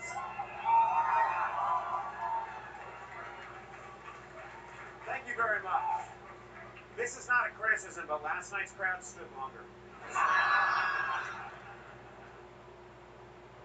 Because you know Al's been around. Al's going to do what Al does. Tatum is terrific. Jaylen Brown's been terrific. Rozelle, he plays so different at home he does on the road. It's amazing. So to me, the pressure is on the Bucks guys. Who are they going to bring with them on the trip? Ought to be a heck of a game 7 on Saturday night at TD Garden in Boston. If you're a good lip reader, it's going to help when we show you this next clip, because when we started the highlights, we showed Bill Clinton, who was at the game, and there's this clip of photos being taken. Now watch. Mom wants the daughter here to take a picture. Okay. Now read her lips after she's done. That's okay. Said the president. That's Donald Trump. No, that's what she said. No, but that's so awesome, though. I've been, when you meet the president, it's an honor and a privilege. I know people. I'm not a big fan of the president now, but if I saw him, I would give him respect because he's the leader of the free world. But anytime I've been around President Clinton, I told you, man, he's just amazing. You know, President Obama is one of my favorite people in the world. But it's an honor and a privilege to meet the president. Who is it? I bet she's explained to him. That's Donald Trump. That's hard. Look at it. Curry, you know what's really funny about this? No, but you know what's really funny about that? I laugh about it now. It happens to me all the time. No, I like I've been retired. No, I've been retired for so long, and sometimes people are pretty good. They like. And first of all, I'm not an idiot. I know the parents want to say hello to me, and they make their kid take a picture who have no damn idea who I am. And I can hear the kid when they walk away. Who was that? What's worse? Wait. You weren't the president, so don't put yourself. No, I'm not saying that. But I'm saying I've been retired. Like when everybody does that to me, I know when listen, I've been retired for 18 years, and I know some of these kids who take a picture of me, they have no damn idea who I am. What's worse? Is it that, or is it like with Steve Smith and Grant Hill, when somebody has to take a picture with them, and they take a picture with them? But they look like when they Kenny, how many times in a week do you think people call me Shaq? None. 7 is good. Oh, 7. Oh, you got to hear the man. And I have no idea. So I have no idea. And how many Look times do this you think good. people call me hurt? Yeah, 2 times a week. I would say 2 times a week. I get Kenny too. Hey, Kenny. Oh, Yeah, yeah. Well, Ernie, Shut up, how many man, times up, do you think people ask us you black?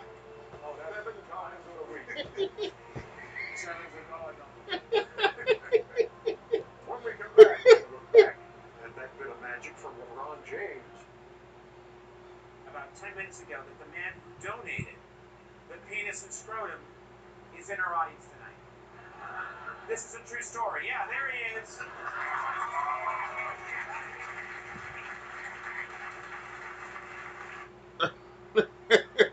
I had to check out NBA TV for a little bit. Let's see the comment. Look, Pete Carroll sat at the combine and told us we kind of want to get back to who we are. That kid can run block. Look, we used to pound people, to just make them want to quit when Marzon was at his height and they were winning Super Bowls. That'd be the perfect kind of figure here. And they could plug him right in there, and he would start immediately for this football team. And let's be clear, they need offensive line help. Okay? Here was the Seattle playbook. Russell, take the ball, run for your life, and do something. That was the play last year. Look, I get it that they had the injury early. Fant went down, right? George Fant went down early. But the offensive line play has been atrocious, and Seattle's pick is in. Let's see if they address that. Or remember, they're sort of rebooting this entire Legion of Boom here. The entire organization. Richard Sherman is gone. We don't know if Cam Chancellor's going to play. Michael Bennett is gone. There's speculation that Earl Thomas might be moving on. So they are redoing the defensive side of the football. So we have to believe, if there's a, for lack of a better term, that Dave Gettleman, the GM of the Giants, likes, if there's a hog molly up there that they can get, like Will Hernandez, who showed out at the combine, that would help them get a little more balance. Remember, Russell Wilson had all but one offensive touchdown for the Seattle Seahawks. They came off his legs or his arms. All but one came out of Russell Wilson. They've got to find another way. Oh, look at Roger, giving low fives all the way to the podium. With the 27th pick in the 2018 draft, the Seattle Seahawks select Rashad Penny, running back, San Diego State. That's the crowd just went. That's a wow. Rashad Penny finally got his turn playing behind Daniel Pumphrey. But is this... Let's just talk about Rashad Penny for a minute. I'll put it this way. This guy had a lot of yardage. A lot of yardage. Big time yardage. But for a guy his size, look, for some of the other running backs that are on the board right now, well, I know there's some highlights right here of him running over some people. Look, I'll tell you this. There's some people on the board who I thought would have went off much sooner than him at the running back position. This fits on what Pete said, though. I was just going to say, he wants to pound people. That's right. He wants a 20-pound back. He wants a bell cow. He wants somebody who he can leave in the football game and they can depend on to give the tough yards, and the kind of guy who theoretically gets stronger as the game goes on. And he looks like a breakaway back. Sony Michel? Hey, over Nick Chubb. Over Nick Chubb. So we'll see. Geis would have been the only, and you can talk about guys being physical. Sonny Michel's more of an elusive guy, like almost an Alvin in the playoffs. I know, but he's more of an Alvin Kamara guy you can find some one-on-one matchups with. Penny's more of a gap guy, run downhill and run over top of people. If I want that guy, I would have taken Nick Chubb. We'll see. Marshall Faulk finally has company. Penny is the second San Diego State running back taken in the first round of the common draft era. Okay.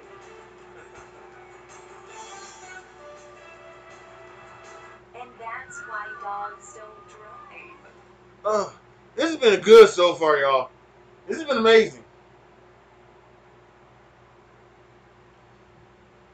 Just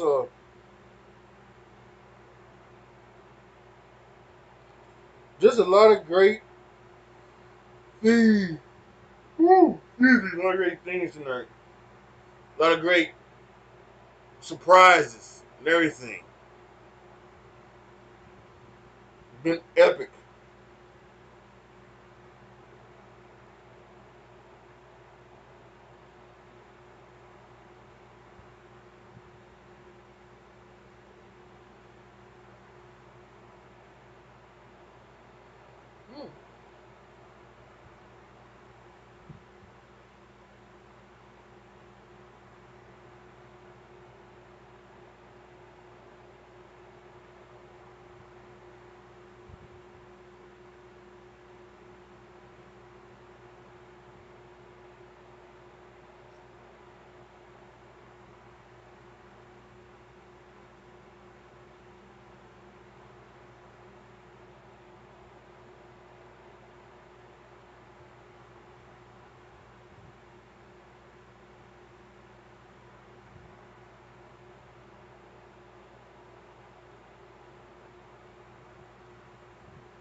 Oh, well, Ian Rappaport is saying that the Bears and the Raiders are talking to teams trying to get back into the first round. What?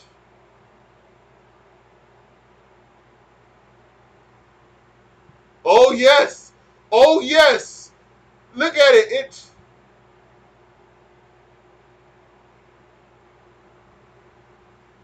Beat Shazam. Woo-hoo-hoo. Coming back to Fox. That was my show. Why ain't coming on Tuesdays, though? I got so much shit watching on Tuesday. Why are you coming on Tuesday? I mean, nigga!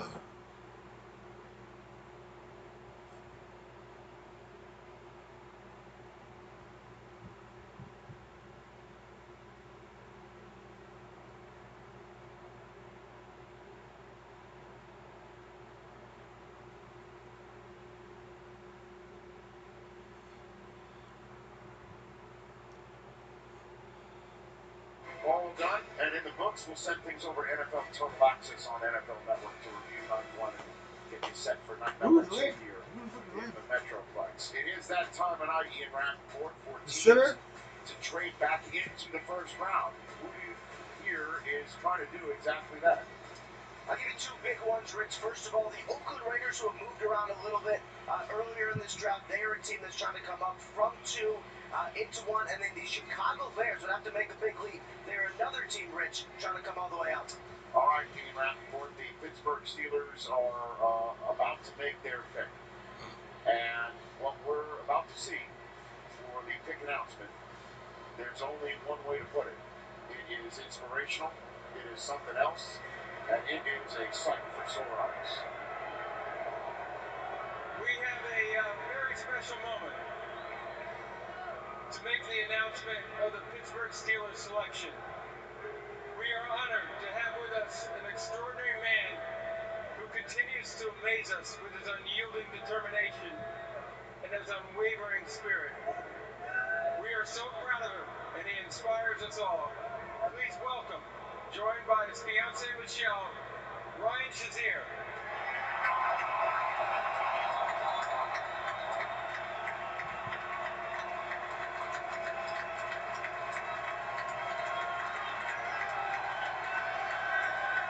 Amazing.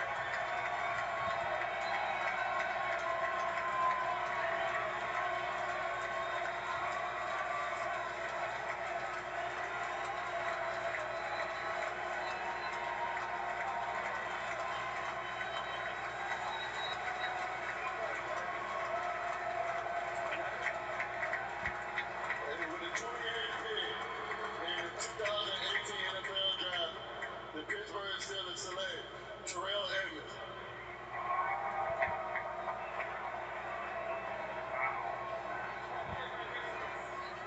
So Ryan Shazier walks out and welcomes into the mix to the defense in Pittsburgh. That was awesome. That was awesome. As we all know, it's the first time in the NFL draft history that brothers are taken in the same first round. His brother Tremaine was taken by the Bills 16th overall. And now it is Terrell Edmunds taken 28th overall, as announced by Ryan Shazier. That was an awesome play.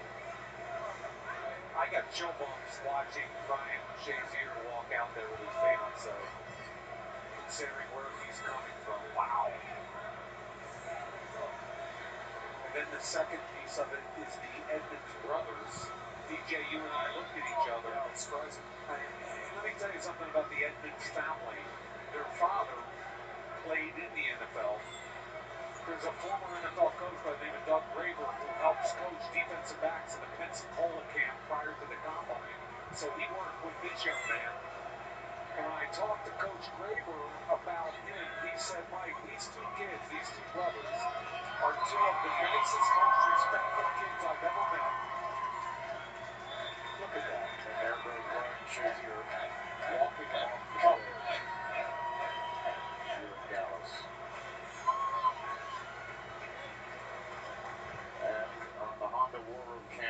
the Steelers watching Ryan announce the pick that they phoned in here. That was amazing. And moments ago, Odell Beckham throwing that out. Tweet the direction of Ryan Shazier. Wow. Yeah. We're with you. We are with you. Quite a surprise. Yeah, the Steelers fans are stunned. Steelers fans here, the season ticket holders that got the chance to get the 50 seats allotted to them. Wow. Yeah, they can't get it's so emotional. Ron, take it away. Welcome to Terrell Edmonds. It's hard. That just tore me apart, guys. I apologize. I'm trying to be professional, but that got me. God, praying for that gentleman. How special was that? That was amazing, man. Just seeing a fantastic player like myself is actually calling my name. That was a blessing, honestly. How excited are you, sir? I'm very excited. I'm ready to get things rolling, and I'm just blessed with this opportunity. Man, I'm proud of you, man. You're looking good too, by the way. Thank you. Bless you. Back to you guys, Rich. He's a very physical football player. Look at the size, 6 feet, 217 pounds. Played him a lot in the box. Could almost play dime linebacker. Big and explosive athlete. Box safety, dime linebacker. I think the key here is he can match tight ends. The Pittsburgh Steelers were looking for another safety, and you can see him just how physical he is at the point of attack. Finds the football, whips it out of the wide receiver's hands. Again, opens his hips, drives on the ball in zone coverage. Can you imagine those two brothers playing on the same defense?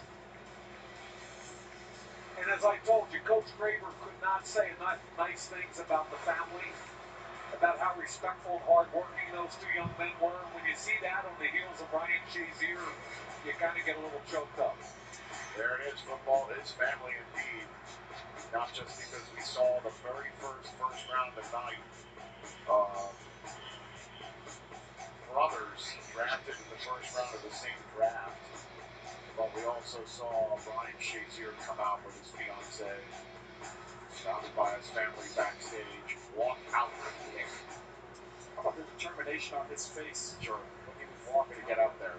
That was unbelievable. And, you know, we talked the other day, the Pittsburgh Steelers, so often when they pick somebody, we look back and say, yep, that makes perfect sense. You see a big, physical, long safety that can cover. Absolutely, of course he's one of the Pittsburgh Steelers. And by the way, the Bills and Steelers do not play each other this year. Those are the two teams that drafted the Edmonds brothers, but they are scheduled to play in 2019. Meanwhile, the team that eliminated the Pittsburgh Steelers in the playoffs last year, what an incredible run the Jacksonville Jaguars made to the AFC Championship game and darn near made the Super Bowl last year. Their pick is about to be announced. What do you think? We've seen some of these veteran quarterbacks dodge the heir apparent. We saw it all the way up there with Eli Manning. We saw it with Drew Brees. Right. It's Blake Bortles going to be able to dodge it. Phillip Rivers. Yeah, exactly. Another one. And obviously, here we go. You know, the question is Bortles about to? With the 29th pick in the 2018 NFL Draft, the Jacksonville Jaguars select Taven Bryan, defensive tackle, Florida. Okay, so See, they're just getting better and better on defense. I mean, they're just like F the offense. I mean, they've got to make a decision on Dante Fowler and his contract. This young man's a one-year starter at Florida. Explosive, freakish athlete, ran 4.9 at almost 300 pounds. The one-year starter worries some people. 6'5", 291. Combine workout was absolutely outstanding. One-year wonder, high ceiling. He had Gerald McCoy measurables at the combine, but didn't have the same production coming out. He's a one gap and go, get up the field, deep.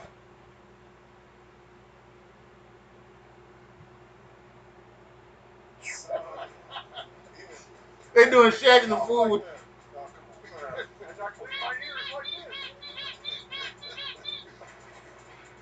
Number 2, best referee. Sometimes you just need a good pat on the backside. Excuse me, Kenny, may I ask you a question? Oh,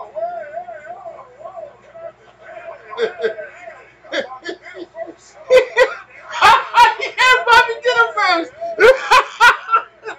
Number 3, Lance Stevenson. We call this pulling a Russell Westbrook.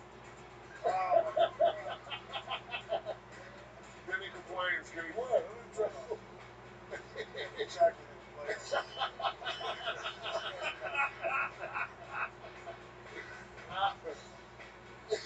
Come on, man. Number 4, LeBron James. Just tremendous hustle on the defensive end. See that? Remember that? I was like, yo, you gotta give me some more. It's 88, 877, 81, man. Look at the score. Come on, bro. Get a game one. You got it. You talking to me, Lou? You talking to me? Number 5, Joel Embiid. I think his mass is leaking into his brain.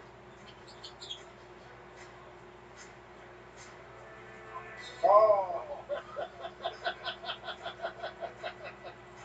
Why didn't you just stay on the court, Joel? Like, oh, Jesus. Why, like the old six. Well, why did he give it to his head?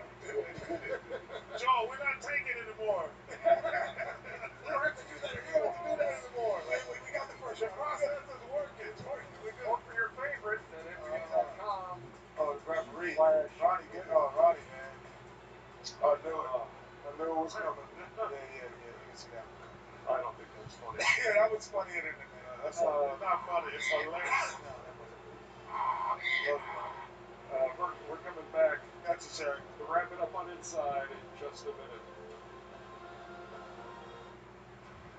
Get ready for an all-new Auto Trader.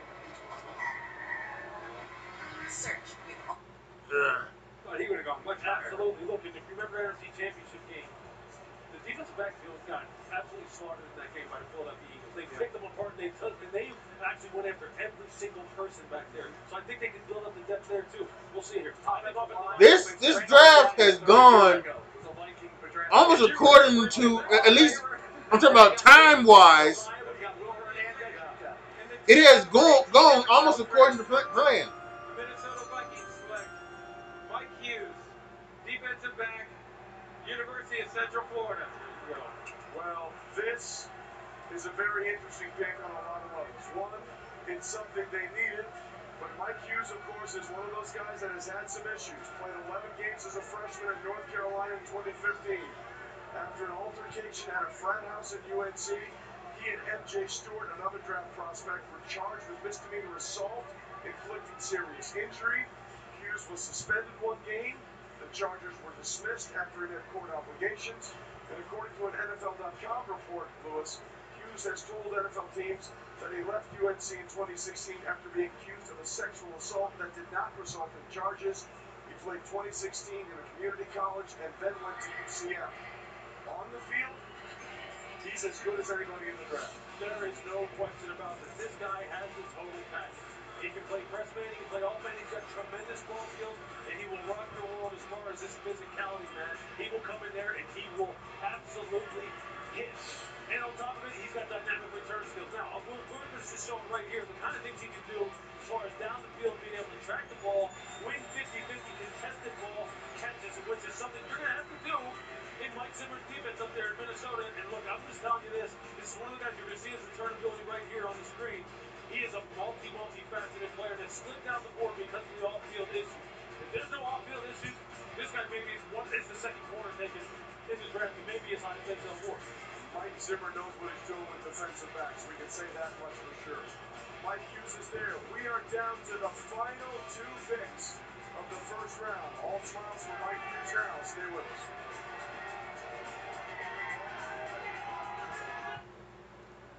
Look at that Hispanic right there, man. Yes.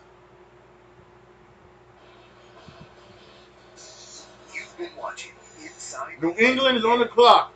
Will New England take Lamar Jackson here? Automotive partner of the NBA. Visit Kia.com to learn more.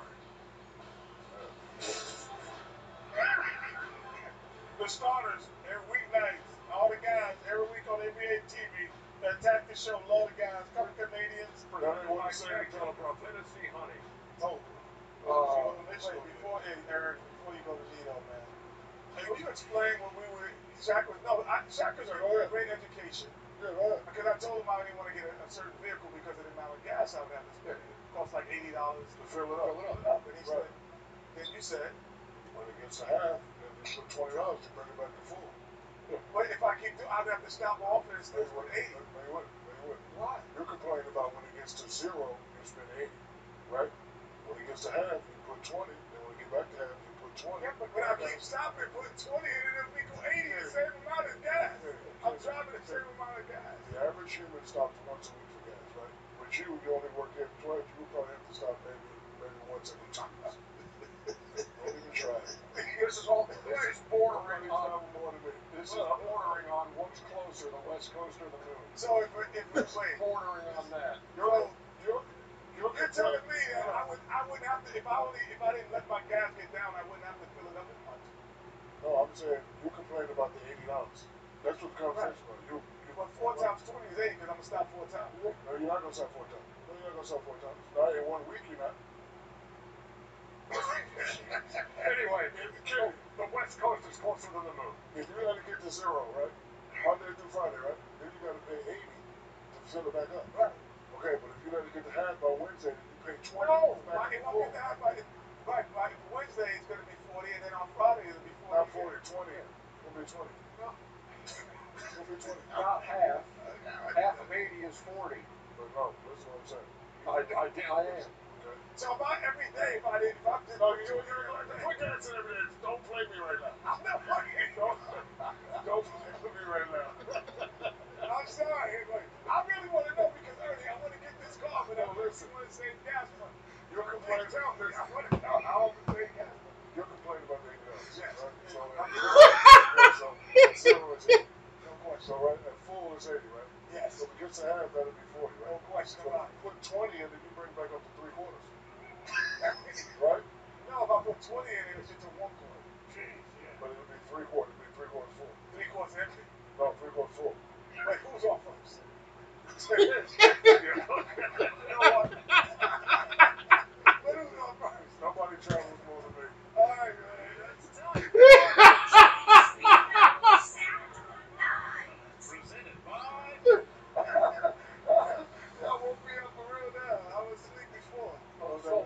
That's only by sponsorship. You didn't grow up in the hood when your dad used to give you change and say, go put this in. You never, that's what I was thinking. You never ever let it get past half. So, 50 miles away from it. That game was in Milwaukee tonight, which is right out of town. Milwaukee. My home Chico. I hail from Milwaukee. Hey, we're in Nito now. And so here's some fun facts about the guard out of Georgia, who played almost every position on that offensive line and toughed it out this past season after tearing his labrum November 18th against Kentucky and played all the way through the national championship game. Where will Bill Belichick go with his second first-round pick? We are about to find out as the pick is in for the New England Patriots. Is it Lamar Jackson? Is it? With the 31st pick in the 2018 NFL Draft, the New England Patriots select Sony Michel, running back, Georgia. Ooh. So Bill Belichick double dips to the Georgia Bulldogs. That's not you, Jonathan. Not 6'6". You're 6'4". I was acquitted. I was acquitted, America. She were, as a matter of fact. Just seeing that picture made you sweat. Oh, my God. That is, man, what an entertaining show that was. A lot of unpredictable things happened. So, and I'm not talking anymore about gasoline and how much you fill up and do any other. So what if it was a hybrid? Oh, that's a wrap. We're inside the NBA, presented by Kia. Oh, we listening. For beautiful mind. Kenny Charles and Shaq Chico, am I right?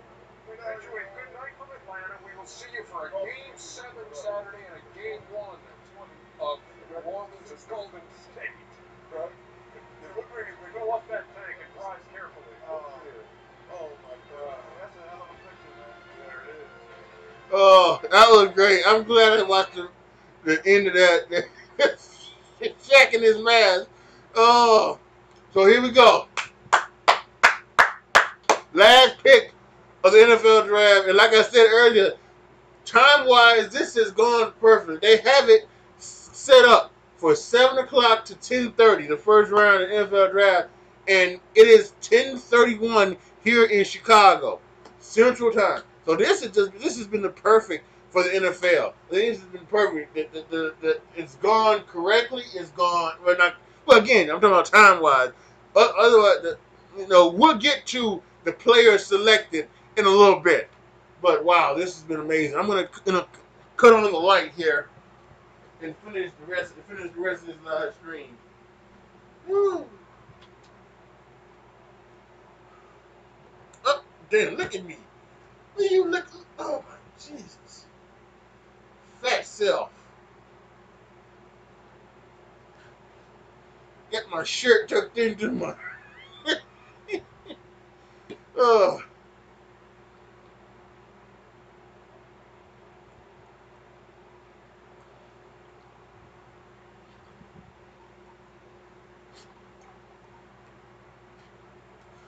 Woo!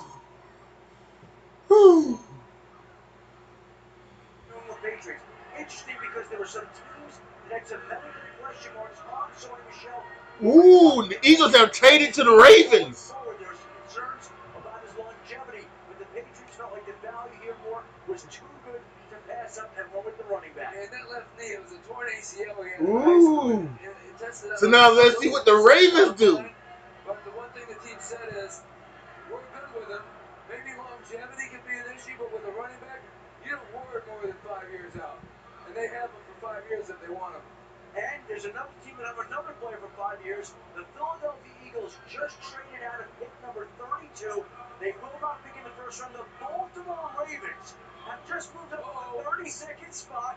You know what that means, Ravy, right? I think, yeah. What do you think, Gordon? Well, what do you think?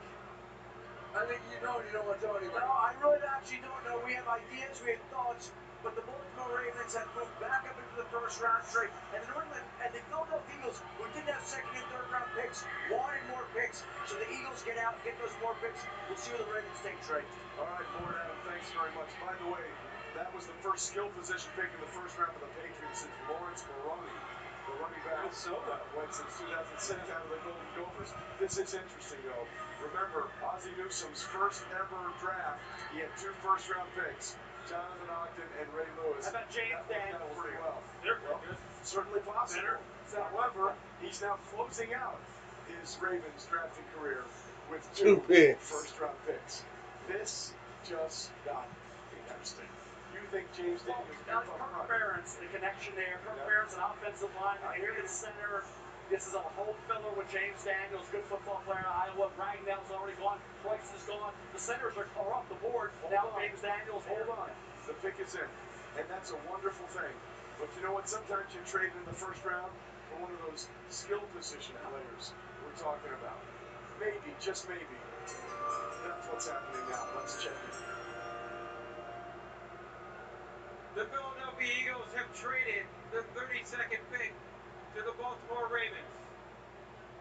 With the 32nd pick in the 2018 NFL Draft, the Baltimore Ravens select Lamar Jackson. Wow! Wow!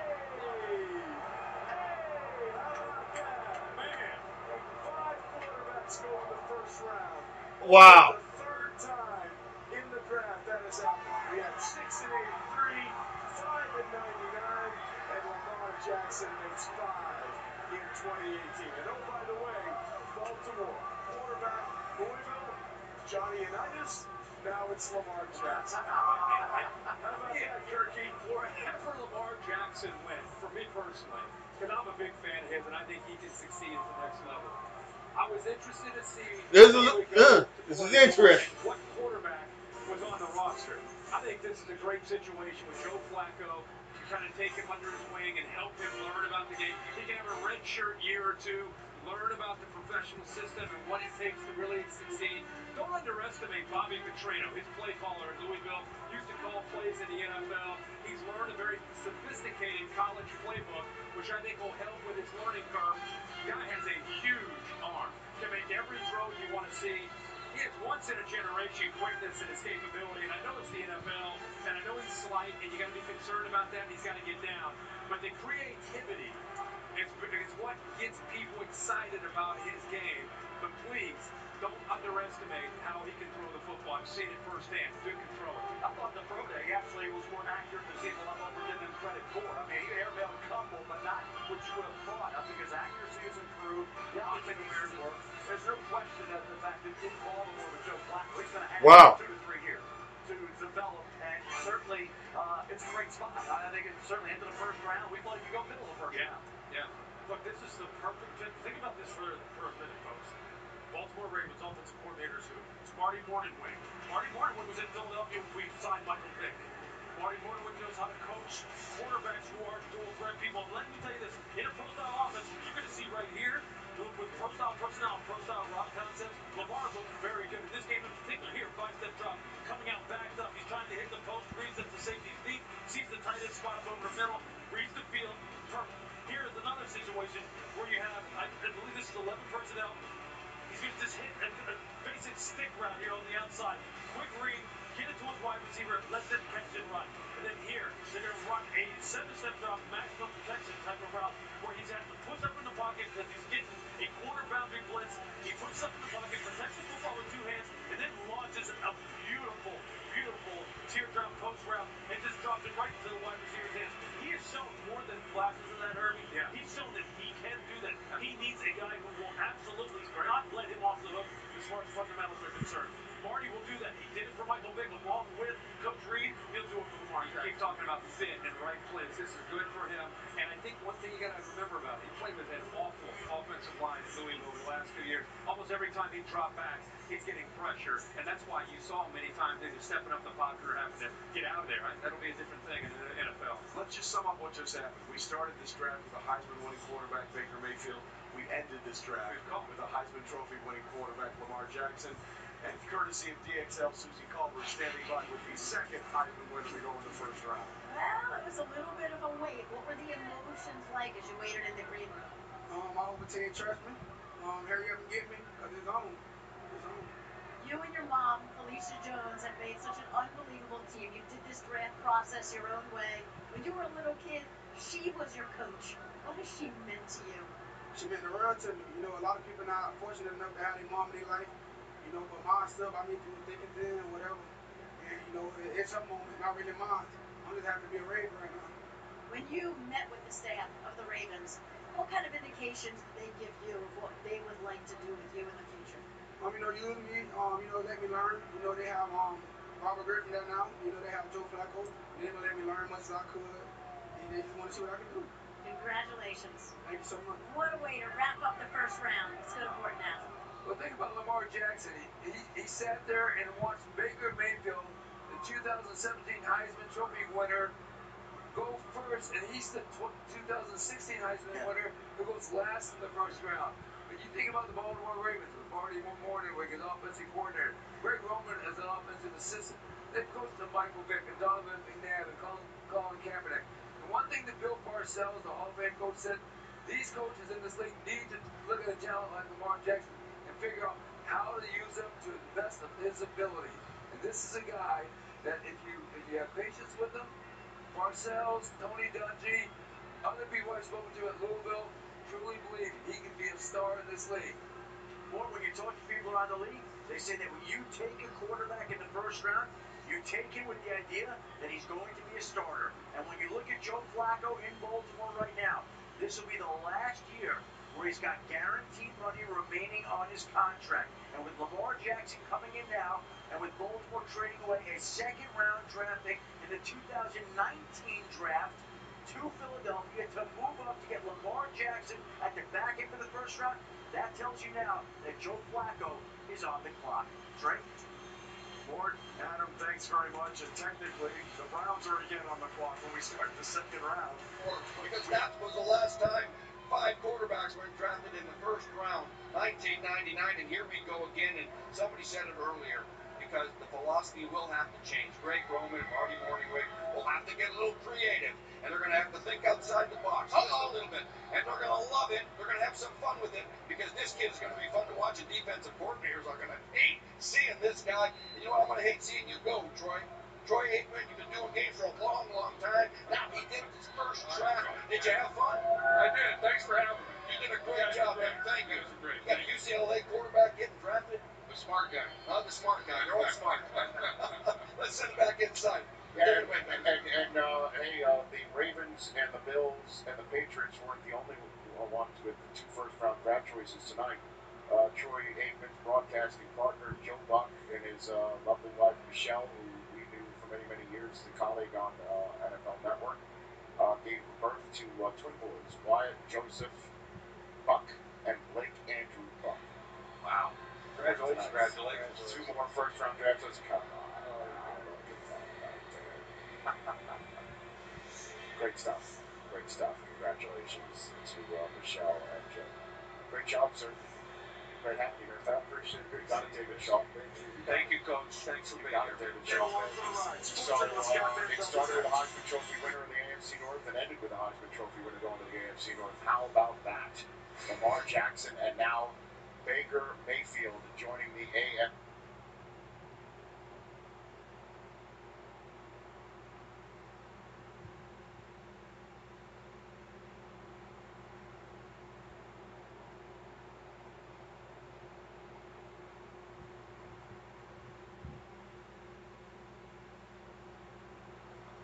All right, folks. This was great. This was very fun. This is very interesting. Let's go ahead and let's quickly recap what we saw in the draft. First overall pick to the Browns was Baker Mayfield. Then we had Saquon Barkley go number 2 to the Giants. We had Sam Darnold go 3 to the Jets. The Browns at 4. With Chubb on the board, takes Denzel Ward, the cornerback from Ohio State. Denver could not pass up. Was apparently, from what I forget who said it. I don't know if it was Ian Rappaport or the guy on ESPN, Morton Adam Schefter.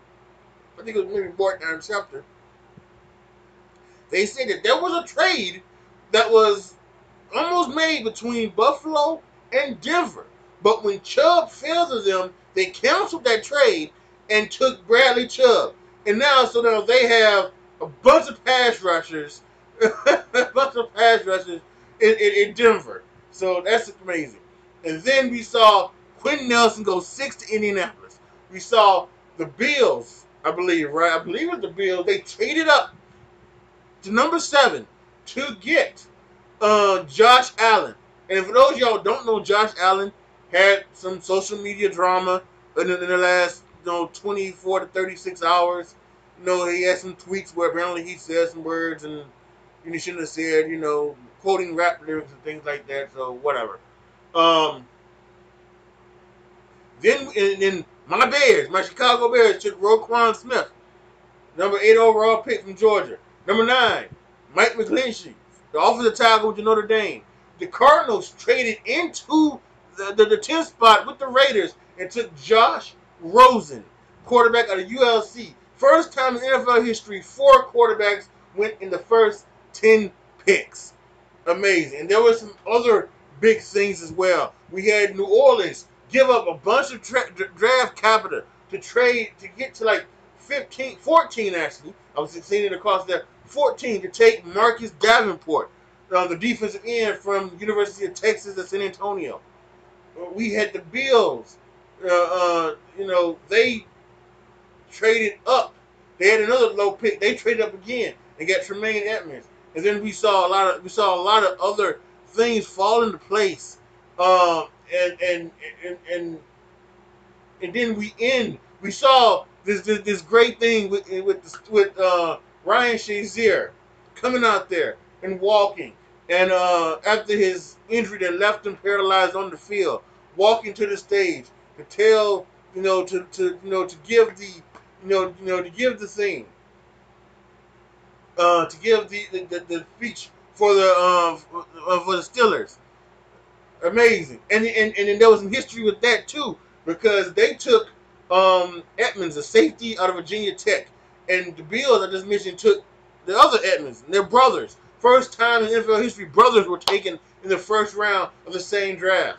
That was incredible. And we had a whole bunch of other picks, and then like I just said, we had just saw the Ravens trade back up into the first round to take Lamar Jackson, the quarterback of the Louisville Cardinals, making another draft where there were 5 quarterbacks taken in the first round. Absolutely amazing. So this was an incredible night. This was a fun night. This was, for a Bears fan, this was not as, dramatic and as the last couple of drafts have been, where Pace traded up and shocked the world. But it was what it was. So it was a good time. And once again, I said this like the last 25 minutes. I say it again.